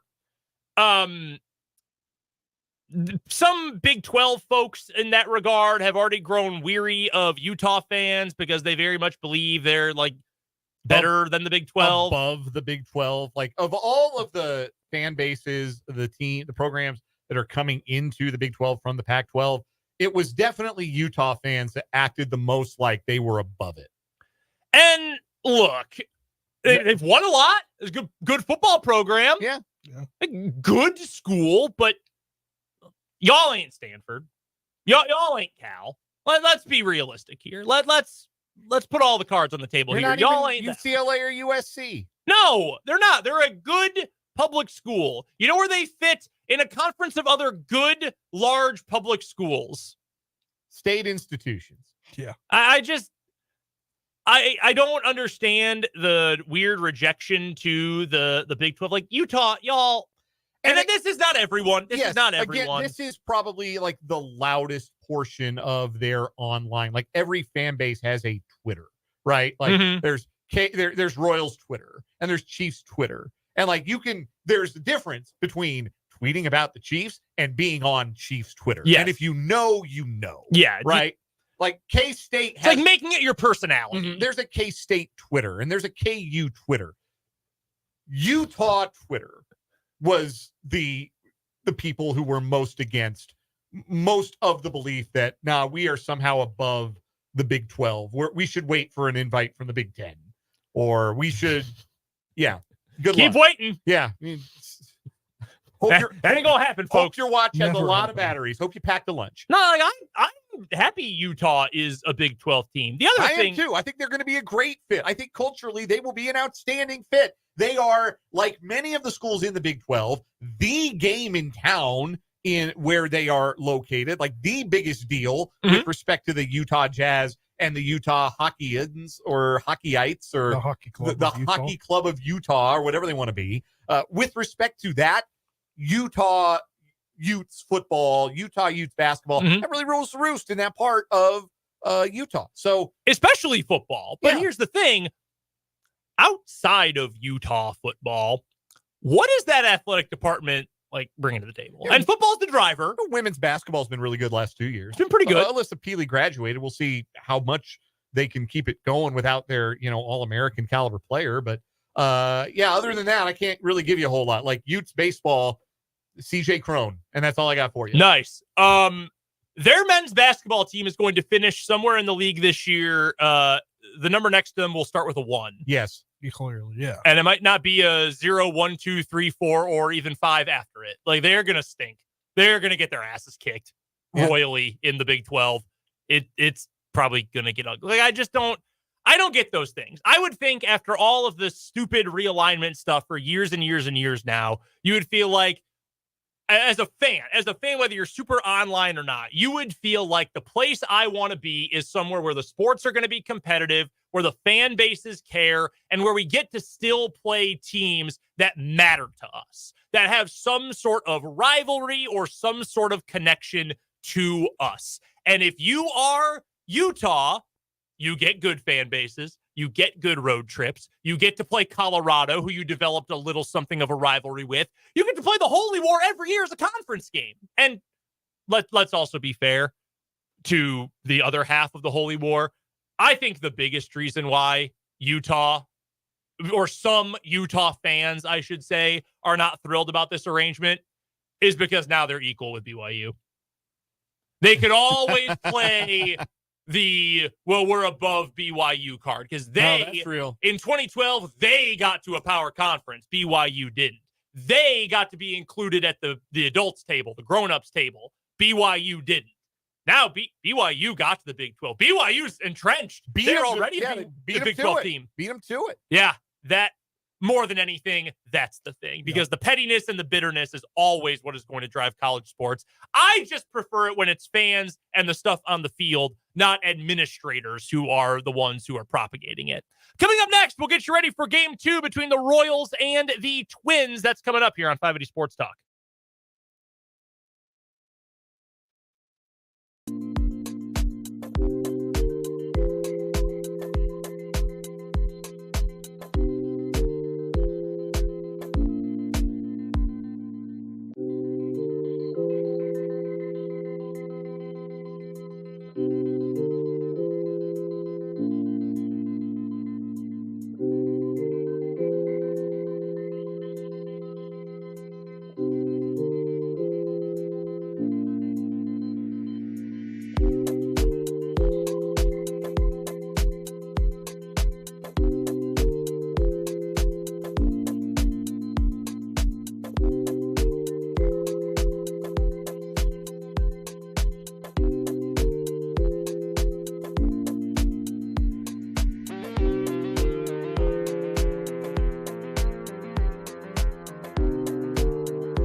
We've got a comment here from Jason on the 580 Sports Talk YouTube comments section where he says, I don't do the Twitter thing. I was just curious. Utah is starting to sound like Texas and Oklahoma already, LOL. But I am excited to have Utah in our league. It will be fun to play them. I agree with that second point 100%.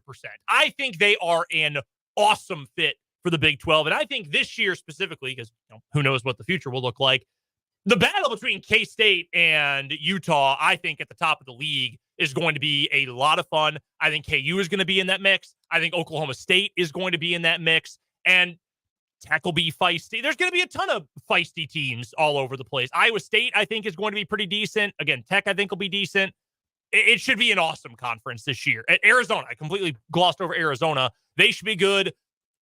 Colorado, they want to be must-see. Well, they probably will be for one reason or anher. It should be a great league, and Utah's going to be a big part of that. Yeah, Colorado's 1,000 things, but boring isn't really one of them. Right. Although they did hire Pat Shurmur. They did. Yeah, that'd be real bummer if they start running Shador out of the pro set. Actually, though. Did you guys see Shador's wound up in this? No, it's Shiloh. Yeah, Shiloh. brother Shiloh. Wound up in this weird NIL case that. Yeah, he's filed for bankruptcy. It's a whole thing. We don't have the time really to unravel That's crazy. it. Yeah, there's a lot going on there. But Jason's point about Utah sound like Texas and Oklahoma, maybe they're fans, but Texas and Oklahoma were driving so much of what the Big 12 did for the entire Bob Bowlesby era because they were the power programs in the league. We've got, I think, equanimity in this new Big 12. And Utah fans might think that their program sits a tier above the rest. I don't think that's the perception in the league offices. I think it would be very surprising if Utah were running the show, if they had more stroke than any other program in the conference. So I don't know. I know some Utah fans. I know some Utah alum. Utah alum in my family. My great uncle, who I've mentioned before, was a NFL assistant coach for a long time. He was a head coach at Utah in the 70s. Yeah. So I got Utah alumni on in my family, and I know them to be good people. I don't think it's going to be this uniformly disappointing experience to run into Utah fans out and about. I just think that Utah Twitter is a little full of itself. I do think the fans of former Pac-12 schools say things like, oh, we used to take trips to the Bay Area and Seattle and Southern California. Now we got to go to Ames and Manhattan. Well, answer me this question. Are you going on vacation or are you going to watch a football game? Yeah, if you're going on vacation, enjoy the other 8 months of the year. Ames or Manhattan or Lawrence or wherever else, Stillwater are great places for college sports. Come on, give me a break. We do have Royals baseball coming up here in just a few. It's Cole Reagan's day for the Royals. Simeon Woods Richardson will take the mound for the Twins. I'm excited for this pitching matchup. Richardson, as we talked about earlier, has not pitched deep into games at all. He's averaging just about 5 innings per start so far this year, but he's pitched well. Reagan's obviously been the Royals' ace, or has the best stuff anyway. Lugo has been the best pitcher on the Royals staff so far this year. This is a fun matchup, though, in a place where, as we got the stat from Trenton earlier, the Royals have not had a lot of success in recent memory. Yeah, they've lost, 15 of 18, was it? 15 of 18 losses up in at Target Field. So, yeah, that doesn't bode super well, but they should have a pitching edge tonight with Cole Reagan's on the bump against Simeon Woods Richardson. Reagan's has been awesome his last 2 times out. Pitched well against the Twins on opening day. I'd like to see another good outing from him. I'd like to see him work deep into this one. And I'd like to see the Royals continue some of their 9th inning offensive momentum. The 17 innings before that, they managed just 2 runs. You wonder maybe the offense was hitting the skids a little bit, but we'll see tonight. They are tracking for a successful road trip, right? They're 2-2 on the road trip. You want to play 500-ish ball on the road. They get 1 of the next 3. 3 and 4 is not great. You can't go 3 and 4 every week, but 3 and 4 on a 7-game road trip, you'll live with. But you really want to split at least of a series against a divisional foe, especially one who's trailing you in the standings. So let's see the Royals get back on track tonight. They haven't had a lot of 3-game losing streaks this year, and they got the right guy on the mound to avoid one tonight. Go ahead. They're at 16 wins in the month already. Wow. And they set the team record with 17 last month, correct? I believe so. For April, I think. Yeah, for April. For a first month. Okay. Thank goodness that the Royals will probably get some help tonight in the form of the Colorado Rockies taking on the Guardians at Coors Field. Look, somebody had to beat the Guardians, and somehow in a bullpen game with the worst bullpen in baseball, it was the Rockies who did it yesterday in an 8-6 win at Coors Field. Legitimately startling. Like Jalen Beeks struck out Jose Ramirez as the tying run at the plate with 1 out in the 9th. I would have lost a lot of money betting against that outcome. A lot of money. So, but yes, shout out to my beloved Purple Boys. They'll try and get another one today. Playing 500 ball for the month of May. Hey, Do not ask about April. They are not the worst team in baseball. They're not even the worst team in the National League. Hey, did we pass the Marlins? The Marlins have played 2 more games. They've lost both of them. Wonderful. That's great news. I'm glad to hear it. It is May 28th. The Miami Marlins are 19 games out of first place. 19 games. Yeah, the White Sox say that sounds nice. They're 21.5 games back at Cleveland. Dude, it's so bad. It is just embarrassing. Meanwhile, you've got a division like the AL West where the Angels are just putrid since Trout got hurt. They are 20-33, the second worst record in the AL, only 8 games out. They are still theoretically alive in the West because the Mariners refuse to pull away. Yes, Texas, everybody is hurt, and Houston's still trying to dig out of that hole they dug themselves in the first month. But yeah, that's the West and the Central did like a body swap. Yeah, they did. Freaky Friday kind of thing in the American League. Like if you had told me through the first nearly 2 months of the season, Mariners, Rangers, Astros was the top of that division and they were all within a couple games of each other, I would say, oh yeah, sure. Like first place got to have 32 wins and they're all within 3 games, right? No, the Astros are in third place and they're 24-30. That's crazy given recent baseball history. Let's get to one final timeout. We'll come back, wrap up 580 Sports Talk with today's final word.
Time here on 580 Sports Talk. Before we get to Royals baseball, Dan, why don't you lead us off today? Up until 2020, only 2 men who had won an NBA MVP in the history of the league were no longer living, Wilt Chamberlain and Moses Malone. Since 2020, we've lost 5 former NBA MVPs. Kobe Bryant, Wes Unseld, Bill Russell, Willis Reed, and now yesterday, Bill Walton. A life well lived, no question about that. And a life so richly lived outside of basketball that it would be easy for an entire generation to forget what a great player he was. The 21 for 22 in a national championship game from the field against Memphis State, leading the Trailblazers to their only championship in 1977. Injuries may have robbed him of what could have been an even greater career, but an all-time great player, an all-time memorable broadcaster and seemingly an all-time great guy. Rest in peace to the big redhead. It's real quick, Spence, before we get to you. It's when you hear a stat like that, it's kind of amazing to remember how young the NBA is. They formed the league in 1947, post-World War II. The first NBA MVP was Bob Pettit. He is still kicking at 91. That's incredible. Spencer, your final word. So over the weekend was my first MLB game that I've attended since they instituted the pitch clock. And oh my gosh, I didn't realize how short it was to sit at a baseball game and do like the, hey, I want to go watch from this area. I want to go watch from this area. And all of a sudden it was the end of the 5th inning. And then you look up again and then it's like the 8th inning. And what? And then the game's over in 2 hours and 21 minutes. And I'm like, geez. Yeah. Rob Manfred got what he wanted. And it's not necessarily the worst thing in the world. Yeah. Speaking of baseball, final word from me. I often want to wish someone who is retired and is moving on to the next stage of their life well wishes as they progress into that next stage. I wish you nothing but the worst, Angel Hernandez. I hope you are miserable. You were terrible for Major League Baseball, terrible for my viewing pleasure, and I'm glad you are gone. Please never show your face in public again. That does it for 580 Sports Talk today. We've got Royals baseball up next. For Dan, for Spencer, for Trenton, I'm Brendan. This has been 580 Sports Talk.